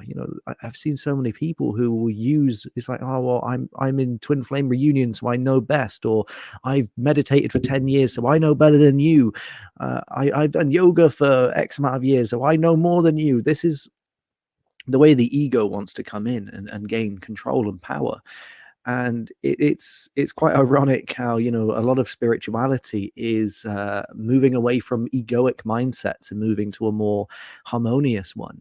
But we often fail to realize how much of the ego is actually stepping in and taking that power away from us simply by you know, making us crave or feel the need to experience certain things because that's what makes us spiritual. It's kind of like if you saw a shaman saying, "Oh, well, I'm a shaman because I've experienced this, and because I've experienced this, and I've experienced this." But what makes a shaman is something that's far beyond and far greater than the physical experiences of the shaman. You know, a shaman is somebody who will naturally be exploring other realms, whether conscious or unconscious, dipping in between different realms to gain knowledge and a spiritual experience, you know, much different from our physical experience or our physical perceptions of spiritual experience. And a shaman is somebody who naturally channels spirits and communicates with the spirit world in a very profound way. So therefore, if you and that's only a couple of things that kind of make up a shaman naturally. So the idea of a shaman, you know, explaining, you know, his experiences and saying, "Well, I've experienced this, that makes me a shaman," when in actual fact, it's a question of, "Well, I am a shaman because this happens." And that's really what we need to start looking at is saying, well, I'm a spiritual person purely because I'm spiritual, because I have that intention, because this is how life works. I live in a spiritual world, a spiritual universe, a universe and if you don't see spirituality as the foundations of the universe, we can look at it in the sense of how the universe is made, the conscious energy that physics is now suggesting is in fact conscious. We know that cells in the human body are conscious of their environment. So if a cell that, as far as we know, doesn't have a brain, doesn't have the neurons to be able to be conscious, well, if a cell reacts to its environment, then the cell has to be conscious. Therefore, everything else in the universe, why couldn't an atom or a particle be conscious if a cell can be conscious? So it begs the question, what is in control of the universe? And when we start exploring spirituality, spirituality offers us a glimpse at some of the answers behind the universe. And you know, in shamanistic culture, dream work has been a thing for you know, the last 100,000 plus years. Ancient Egyptians used dream work and dream decoding as a huge thing. The pharaohs were mad on dreams. And physics is now suggesting that when we dream, we're actually getting glimpses into parallel or alternate dimensions. So, again, more spiritual concepts that were disproven, so called, by science, but are now being proven by physics. So when we start to see spiritual concepts being proved by physics, which explores the foundations of reality itself, when these theories were disproven by science, which uses the mechanical, um, you know, very much the opposite to any esoteric beliefs, we start to see that there must be a lot more to life than we've been told. So when we see it in this way, we can really see, okay, we do live in, maybe we need to redefine the meaning of spirituality, because spirituality has been, you know, just linked to hippie culture. When in reality, spirituality is the understanding of the fundamental uh, or the elemental existence of our universe, which is simply that everything is conscious, everything has a purpose, everything has a reason, and everything we experience is designed for something of some kind of a higher purpose than maybe we can compute, and that life is meant to be lived and experienced to the fullest and not to be dampened by expectations and clinging on to things from the past or grasping of things from the future, which, you know, Eastern philosophy goes into. And having this understanding of spirituality, we then see that whether we're looking for a twin flame connection or not, it is just the understanding of allowing things to be as they are. Because once again, as I said, it's destination addiction. We seem to be becoming so enveloped in this idea that to attain the highest level of consciousness, we have to be in not only in alignment with our twin flame, but we also have to meditate a million minutes a day, and we have to do various amounts of yoga and other exercises, which yes, they will help, But these things alone will never give you enlightenment. They will never give you what you're searching for unless you find it within yourself first, unless you've found the peace and harmony and you've done your own healing. And again, healing will never end. Once you start your healing journey, you're on it for life, because you'll get to a point where you think, oh, I've healed from everything that I've had going on. Oh, but now I've got to heal from everything that's still going on. Oh, okay. And then by the time that's ended, you think, oh, well, you constantly got healing to do through your life. Because what we don't realize, and again, this is what spiritual concepts teach us, is that everything in life has the potential to cause us trauma. So therefore, we must constantly be healing or working through things, because this is our, we have a subconscious processing of everything. We process things in the back of our mind, and then it comes to conscious when we need it. But really, what we need to be doing whilst we're subconsciously processing the world, we need to consciously reprocess to make sure we're not missing anything. Because this is how trauma happens. When we miss, a powerful meaning, or we miss a lesson and mistake that lesson for a negative experience. And again, in spiritual philosophy, seeing every experience as positive, because there's no such thing as negative. There's no such thing as a bad experience. There is only a powerful one. You again, with searching for union, it helps to just see everything in your life that's happened has been for a purpose. And if at the moment, maybe right now, you're sitting here thinking, yeah, but I met my twin, and my twin's currently running away from me, and it really hurts. It's hard to deal with. It's hard to know where to do. And it's, you could be listening to me now saying, okay, well, just focus on yourself. And you're there, well, how can I focus on myself? This person is on my mind all the time. I can't get this person out of my mind. They're in my dreams. They're in my thoughts all the time. And how do I move forward? Well, then it becomes a question of how much do you love the other person? If they are your twin, just think for yourself for a few moments. How much do you actually love them? Because this is how to find it within yourself. Because the twin flame journey, this mission that's finding the other part of you to complete you. If you truly love them unconditionally, and you want them to be happy, and you want to love them, then you have to start with loving yourself. Not only because your ability to love anyone else, no matter how powerful your connection, your ability to love anyone else is the same as your capacity to love yourself. Therefore, if you don't fully love yourself, and you haven't given yourself enough attention and love and care to start your healing work, or even to just carry on with your healing work and focus on your own being, how can you truly love anyone else, whether they're a soulmate, a friend, or whether they are your twin? You have to find it within yourself before you can truly give yourself to the other person. And this goes whether you're in a twin flame relationship or whether you're in any normal relationship. It is really important in this society, especially as twin flame stories go mainstream. The lesson that we can take from this is simply to heal yourself, simply to love yourself, and find who you really are underneath the clutter of trauma and experience that life has brought you. Because the experience and trauma that life has brought you is designed to help you to understand who you are, to help you be prepared for when you unite with yourself.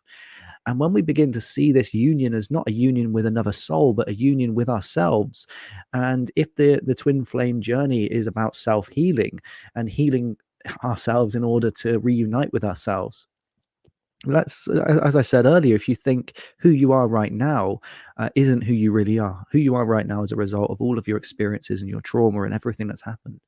So life really is about reuniting with ourselves, because we have to, and this is the healing journey where we're healing our trauma. Our trauma affects our perceptions and our thoughts and our feelings about reality. So healing from trauma, our perceptions of reality change. When we heal from experience, do we understand experiences, or we understand our relationships and our friendships better? Our perceptions of those things change, and our perceptions of ourself changes along with it. So when we look at it in this way, we can see whether you're on a twin flame journey or not. The important lesson to take away from the whole concept of twin flames is simply to just focus on yourself. Because when you put the pressure onto somebody else and say, well, I'm healing because of you, I'm healing because I want to be in your life, it puts an awful lot of pressure on the other person to say, well, okay, so what happens if I don't want to be with you? What are you going to do then? Because this is the thing that so many people are getting wrapped into is, oh, they're my twin flame, therefore I'm destined to be in a relationship with them. Well, this often isn't the case, because a twin flame isn't somebody who is just designed, to be there intimately. Because you can be at one with a twin, and not be physical at all. It could just be a powerful emotional connection. It could be a spiritual connection, or maybe your twin isn't even incarnate on the earth plane yet, and maybe you've met a false twin, and it feels very powerful, and it feels like it could be a twin, but rather than getting wrapped up in that, you say, okay, well, if that relationship's not working out, that just means it's not right for me now. And it could even be that maybe it's a false twin, and your twin is in spirit guiding you. Maybe they are one of your guides who are guiding you through life, giving you experiences, and putting things in your journey to help you to learn, to say, well, I want you to experience. And maybe you've had a really, really tough life, a really horrible life where it's been nothing but bad experiences. Or perhaps this is your twin in the higher dimensions or the spirit world, or whatever name you want to give that, uh, saying, okay, well, I want you to experience as much as you possibly can in this lifetime, because do you know what? I'm fed up of living life on earth. Maybe I want to stay in the spiritual realms. Maybe I want to stay here, and I want you with me. It's time that we come back together, and we find union in the spiritual world. Therefore, they're going to give you as much horrible experience as they can on the earth plane, so that when you go back to spirit, you have been put through so much that you can then do the rest of your healing in spirit and find the union. So again, I really just want to emphasize the importance of not focusing on the twin flame journey as in making it a centerpiece for your entire life, and instead allowing things to just be as they are. And if your twin runs away from you, it's just because you're not vibrating at the right frequency, and it's just you're not ready for each other now. That doesn't mean you won't be ready for each other in 10 years, or maybe in a different life. But if it's not happening naturally now, if they're not gravitating to you, and when you gravitate to each other, if there is resistance, it's either that you're not ready for each other, or there's a little bit of push to give. But remember that if you're having to spend years and years and years, or even months solid with nothing but negative or abuse, or just horrendous toxicity that would damage you more, it's important that you take yourself away from that situation, rather than justifying it as, well, it's a twin flame journey, this is what it's like. Because the purpose isn't to do you damage, it's to help you to grow. Absolutely beautifully said, Aaron. I'm so grateful that you brought up the twin situation that is still in another, that one twin is still a spirit, because that is absolutely something that happens. And just in my own journey of speaking with other twins, I've had conversations where they are fully in acceptance and understanding that their twin soul is still in those other dimensions, and it's almost interesting to hear their perspective of it, because it's like their twin is sending them opportunities to heal, or messages to grow, or maybe even bits of wisdom. And it's actually kind of beautiful in those situations too, where you can see that their twin will send them like special messages through the radio, or synchronicities to make them feel special. And so just understanding that the twin flame journey, it really is different for everybody, and it, no matter what your journey looks like, it is beautiful and unique and perfect just for you. Like this journey was designed by you, for you, to ascend. And so just understanding that, don't hold that hate or judgment on your journey wherever you are.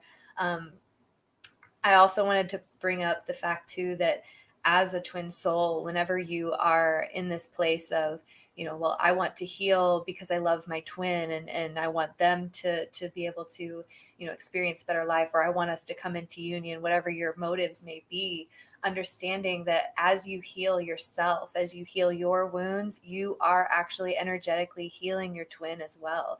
And this doesn't have to just be for twin flame situations as well. Like, definitely I know some soulmate situations where as you heal the people around you. And especially if you're somebody who's like, well, I really want to come into union with my twin because this is our purpose, this is our mission, and you're not sure how to get there because you see you're doing the work but maybe they're not doing the work, which that's a whole mindset in and of itself that probably should have some adjustment, but it's knowing that whenever you are focusing on that healing and you bring that healing in yourself, you are sharing that opportunity for them to heal as well. And so that can, I hope that takes a little bit of the pressure off for anybody out there that's just like, well, how, I'm doing the healing and my twin's not doing theirs. Like understanding that energetically, as you heal, you are healing the connection between the two of you. And so, trusting that the universe is always going to put you exactly where you need to be, and through the experiences that you need to heal and come into union. And I really appreciate the fact that you brought up the spirituality aspect of things. And I think a lot of it boils down to the awareness of it, of the topics or of the situations, just like you and I are having this conversation right now, speaking of our awareness of different spiritual topics, right? But that doesn't necessarily make us more knowledgeable than anybody else. It just means that we have different information that we have connected with. Okay. And so it's actually kind of beautiful for me. Some of the most spiritual people I have ever met have no awareness of the concepts that they are teaching, but they are teaching the core concepts of love and healing, and or the shamans that are, how many shamans are out there that aren't even aware that they actually are shamans, because they are just existing and being and doing what spirit calls them to do. And to when it comes to the twin flame journey, it's like there's a lot of people out there who might be, oh, well, am I a twin? I keep hearing this topic, it keeps coming up. Maybe this is a twin situation, maybe this is a twin situation. But understanding that awareness of the spiritual concept does not necessarily bring you into more alignment with it. It just gives you the opportunity to explore and connect with it deeper within your own spaces, and find that understanding within yourself in it, that's going to help you be able to come then back into that healing space within your own being. And so, just understanding that you don't, as humans, we love to put labels on things. We love to say, oh, this is my wife, or oh, this is my best friend, or look at this crystal, it's called amethyst. But, at the end of the day, like, this is a crystal and it's purple and it's been given the name amethyst. But just because I'm aware of the fact that it is an amethyst doesn't make it any more or less of the crystal that it is. And so I think that when it comes to the twin flames or the soulmates or best friend, husband, wife, whatever, lover, partner, whatever you want to call it, that it simply comes down to a title that we're placing on it to bring that awareness into your space, and that title doesn't necessarily have to hold that weight that we place upon it. And so you can have there could be two twins that are in union, happy and harmonious, and they know nothing about the twin flame journey. They're not aware of their shadow work, but they've managed to work through these processes in their own ways. And I think that's where it comes down to, whatever you're doing it right in your own space for yourself along your path. And that it's okay if you don't know all the terms, or if you don't know how exactly to go about your shadow work. Like if these are topics that come up for you and you're interested in them, absolutely dive in, do your research, do the work. It's beautiful. I absolutely love it. But I'm just understanding that there's no wrong way to walk your path. Yeah, and the twin flame journey especially is about finding your own way of walking the path, finding yourself and finding how you want to be, who you want to be, and why you want to be. And yeah, it is that labeling. We have to label everything, and then this is where I feel things like science do take the reins away from the way of being originally. You take a shaman wouldn't label everything. He may try to explain or give you an idea, but it simply comes down to the fact that no matter what label I give you, you will never understand the experience because you haven't experienced it. And this whole thing of we don't understand it unless we give it a name. And this and my experience with labels, when I was a teenager, I had a kind of sexuality crisis. And I'd realized, well, this is because I'm trying to give myself a label. I'm trying to give myself one word that describes who I am. So now, whenever anyone says to me, "Oh, describe yourself," I'll say, "Well, I can name a few things, but what's really going to tell you who I am? You experiencing me or me telling you about me?" Because the more we try to label everything, We take away our understanding. We say, well, I know this is an apple. Okay, well, what is an apple? It's a fruit. Okay, well, does that tell me what an apple is? No. If I said to you, what is an apple? And if you then say, well, okay, so inside it has this skin on it, it looks this color, it does this, it absorbs energy from this, it grows on this. Suddenly you start to explain, without giving it a label, you're really talking about it. You're going deep into it to try to poetically and verbally recreate a physical experience in words. Whereas if you just give it a name and say, well, it's an apple, and I might say, well, okay, so what is an apple? And you say, what, an apple. There's no understanding. You suddenly put a barrier up. There is a barrier. I've never seen an apple before. So you just saying, well, it's an apple. I'm never, ever going to understand what an apple is. But if you take the label away and then say, okay, well, an apple is something that, and you start to explain it, then you could say then, well, the words are a label. The words are a label of other words or other meanings. Yes, well, that's going a bit too in depth with the whole, eliminating labels, I think. But using language, which is our most powerful tool and is probably the reason why humans are still alive today, is because we have language. So I find it fascinating that language now is becoming simplified, and we're finding ways to be kind of lazy with our words. New slang that's coming up that shortens down almost every meaning you could possibly give anything so we can say it quickly, or we think that we're getting a quicker understanding of it.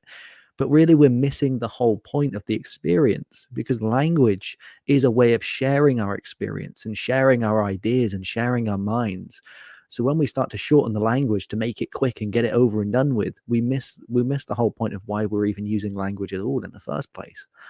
And I think it is important to move away from this whole idea of label everything until we understand it, because giving it a label, as soon as you decide to label something, you have put a barrier up for your own understanding, because suddenly you're not exploring or experimenting or experiencing purely to understand it.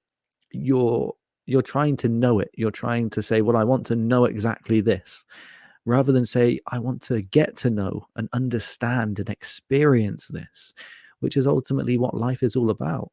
And this is, I feel that the problem with globalism is we're trying to come up with one word that describes something that is indescribable so the whole world can understand it from somebody else's experience.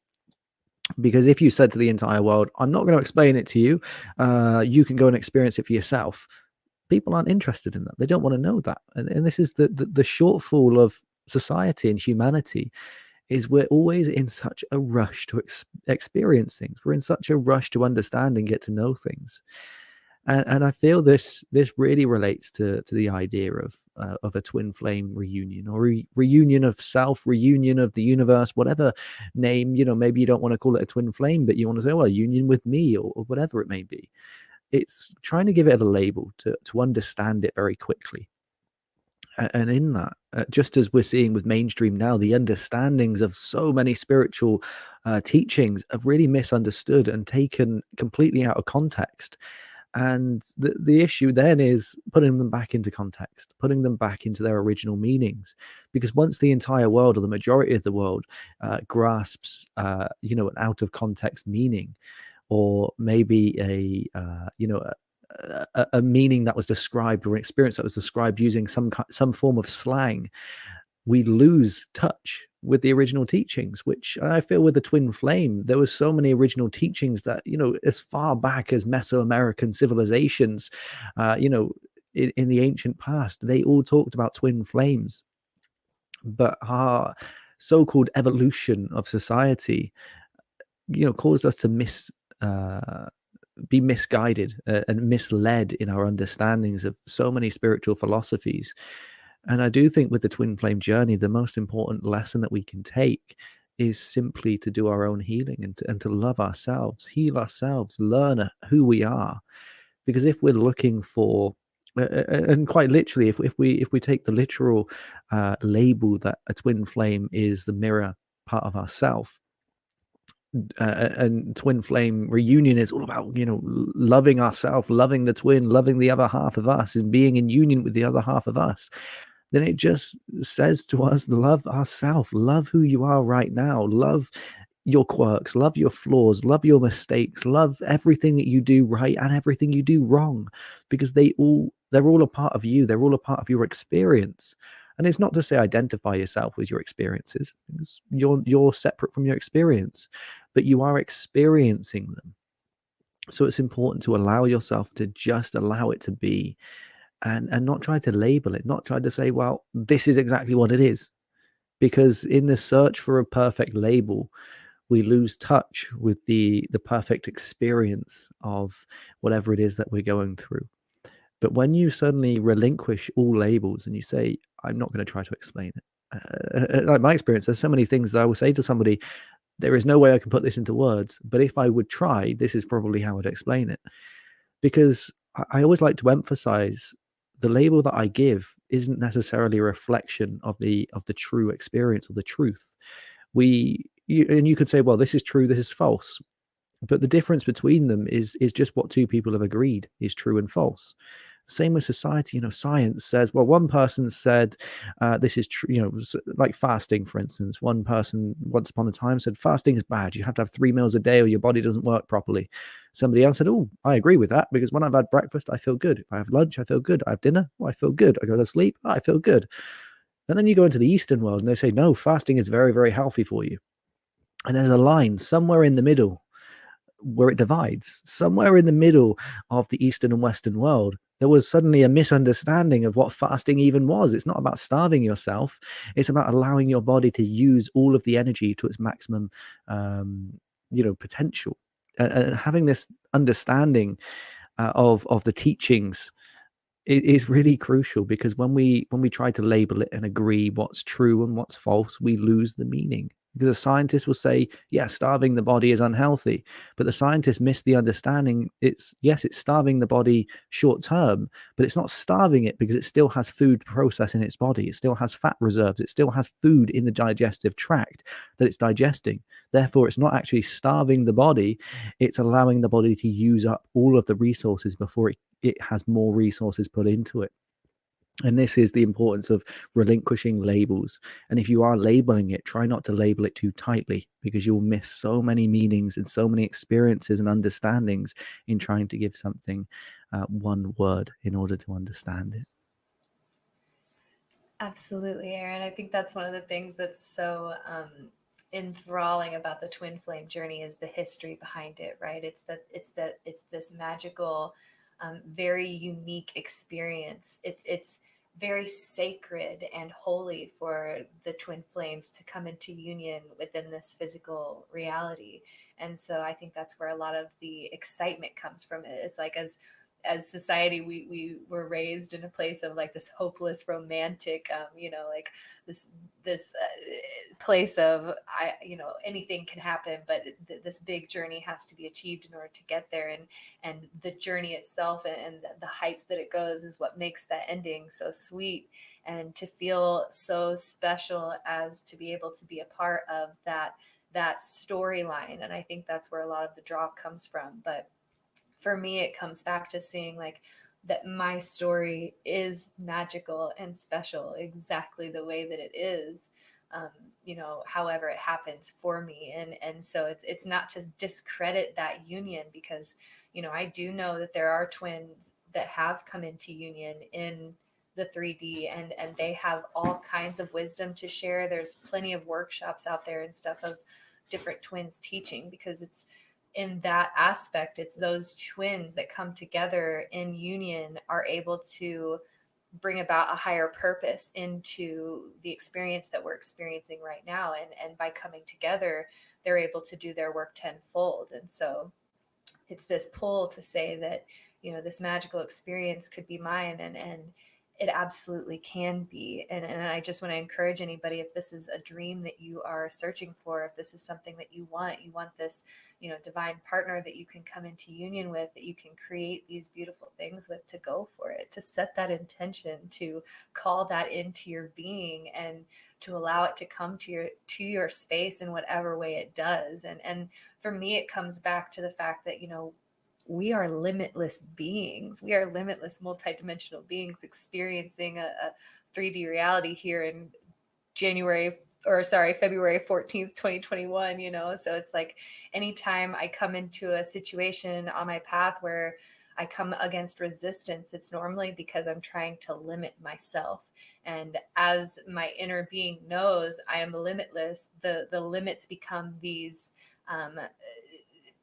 almost like poisonous to my own aura, to my own space. And so, just finding that your path is right for you. You are exactly where you need to be, and you are doing all of the things that you need to be doing to move forward in divine time for you, and trusting that process, and trusting yourself. And if you feel like you are not where you want to be, or you're not in alignment with the vibration that you'd like to be in alignment with, then find the places in yourself that need more love and need more understanding. Or too, sometimes those places inside us, maybe they don't want love, and that's okay, but at least holding space for those emotions to be, and not holding that judgment over them, or saying that they have to be a particular way, but just saying, I accept myself for who I am in all areas. I honor and cherish my divine path of growth and healing, and I am taking responsibility and taking action towards creating the outcome that I truly desire, that is in the highest good of all beings. And just allowing yourself to be in those energies is going to bring you to so many places. So I just hope that everybody that has listened today has been encouraged and inspired, and just truly know that you are so, so deeply loved, and you are always going to have what is meant for you in life, because it is purely designed for you. And if you found that person in your life that is your one true love, then I honor that. I cherish that. And I'm grateful for the hope that you bring to the world in that. And so, chase your dreams, love yourself, and just appreciate your journey.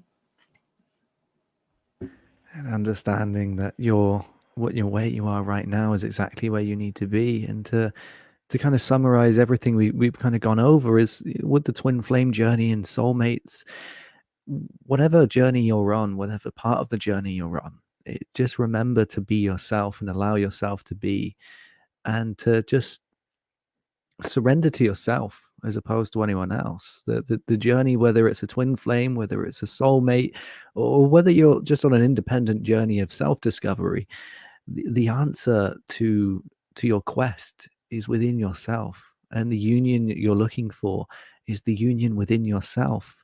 Just the understanding of that has been misguided and put onto somebody else. And maybe you were told that you need another person to make you happy. Maybe you were told that you have to find your twin to be happy and to be whole. But in reality, if your twin is the other half of you, to unite with them, you must first unite with yourself. And in uniting with yourself, you will naturally attract, through the magic of universal vibration, gravitation, and magnetic attraction, that is one of the fundamental laws of our great universe. They will naturally come to you when you are at a vibration that they are also vibrating with. And to pick up on the points of the toxic aspect of the twin flame understanding, is to always remember that you are worth happiness and you deserve happiness. And it would never be morally right for your own being to keep yourself in a situation that is toxic, that is unhealthy, that is damaging, with justifying it with some kind of spiritual experience, because any kind of spiritual experience ultimately should be positive. And if you can't find a positive in a situation, then it will not be a spiritual experience. And that's not to say that you can't have a negative spiritual experience, because you can, of course, have experiences that you perceive as negative. But the key word there I want to emphasize is perceived experience, because any experience under the umbrella of spiritual will have the ability to be turned into a positive. And if you cannot see any aspect of a situation with a partner, with a friend, with a lover, whoever it may be, if you cannot find a positive aspect to this relationship, or a positive lesson or attribute, or something that you can take away that will be positive for your own growth journey, it would be unhealthy for you to keep yourself in that situation. Because once again, the whole purpose of twin flames and soulmates and the spiritual journey is to find unity and peace within yourself, and understanding that you already have this within you. You always have and you always will. But the ego likes to forget this and likes to set us on a quest of never ending self discovery in other people, when in actuality, this self discovery can only come from self. And self is always within us and never within anything else. So I hope that today's discussion has brought you some clarity or just a deeper understanding or wisdom on the twin flame journey or the soulmate connections. And if you are on a twin flame journey right now, my advice would be to just allow yourself to be. Try to be happy in yourself. Find that happy place within you, and try not to delay your healing too much. But also remember, it's okay to take breaks. You don't need to be healing every day, all day. It's important to take breaks and take that time out. Take a holiday, take a break. And if you are currently in separation with your twin, just remember, if it is meant for you in this life, they will come back to you. But that doesn't mean that you should chase them, because if they are running away from you right now, not only are they not meant for you, but you're not meant for them, and they're not ready for you. And by chasing them can cause a lot more damage. So just allowing yourself to be with whatever it is, and knowing that whatever is meant for you will always be there for you. And if it's not there for you now, it's not right for you in this life. But that doesn't mean it's not forever, because you may find in 2 years' time, in 5 years' time, when it seems like all hope is gone, something comes spinning back around and there's another chance. And if that second chance is still not right, they will leave again. And once again, it's remembering, okay, it's still not right timing. Okay, well, if it's meant to be, they'll come back eventually. And if not in this life, it'll be in the next one or in spirit. And therefore, having the understanding never to chase a spiritual experience or any kind of union or any kind of experience with another soul, but simply to allow ourselves to work through the journey and allow ourselves the healing, the love, and the respect and dignity that we deserve inherently as spiritual beings. So, Kristen, did you want to end with a little meditation this evening? I would love to end us with a little meditation, and I'm even going to pull in some affirmations for us. So, if you guys are ready, let's go ahead and just connect with our heart spaces. I invite you to allow your body to relax and focus in on your breath. And let's take a breath in together and exhale.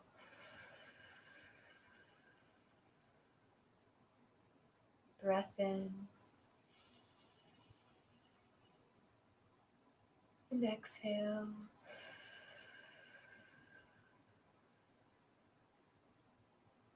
One more breath in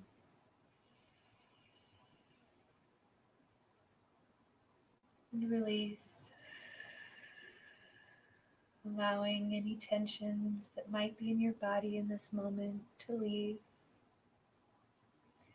I invite you to send each and every part of your body, of your being, and of your mind love and understanding. And we can imagine ourselves standing in front of a large mirror. And in this mirror, you can see yourself. And I invite you to take a moment and look into yourself's eyes and see the beauty that lies within your soul. See the beautiful perfection that you are in your true being.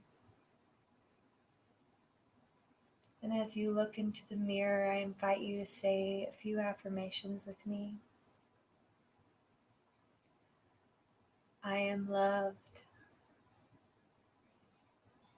I am cherished. I am honored. I am whole. I am understood. I am seen and I am heard. I am beautiful just as I am in this now moment. I am peace. I am complete. And allow these affirmations to be seated within your body as you look into the eyes in this reflection of yourself. And we'll take one more moment just to notice the beautiful beings that we are in true form.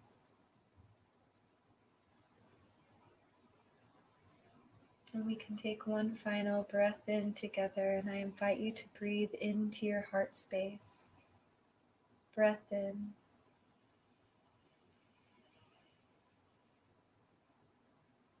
And release.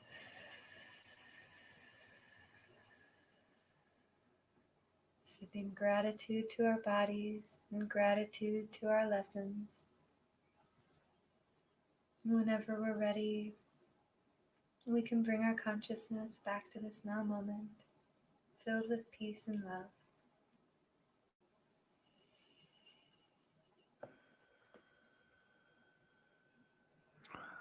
Beautiful, Kristen. Thank you once again for the meditations and for this conversation this evening. And to everyone listening live now on YouTube or on Facebook, hopefully that you've gained some knowledge, wisdom, understanding, or some clarity in your journey and in twin flames, soulmates, or just the journey of life in itself. But that is it for us tonight. We'll be back in 2 weeks for the next episode of Finding Shangri-La. Thank you all for joining, sending you off with love.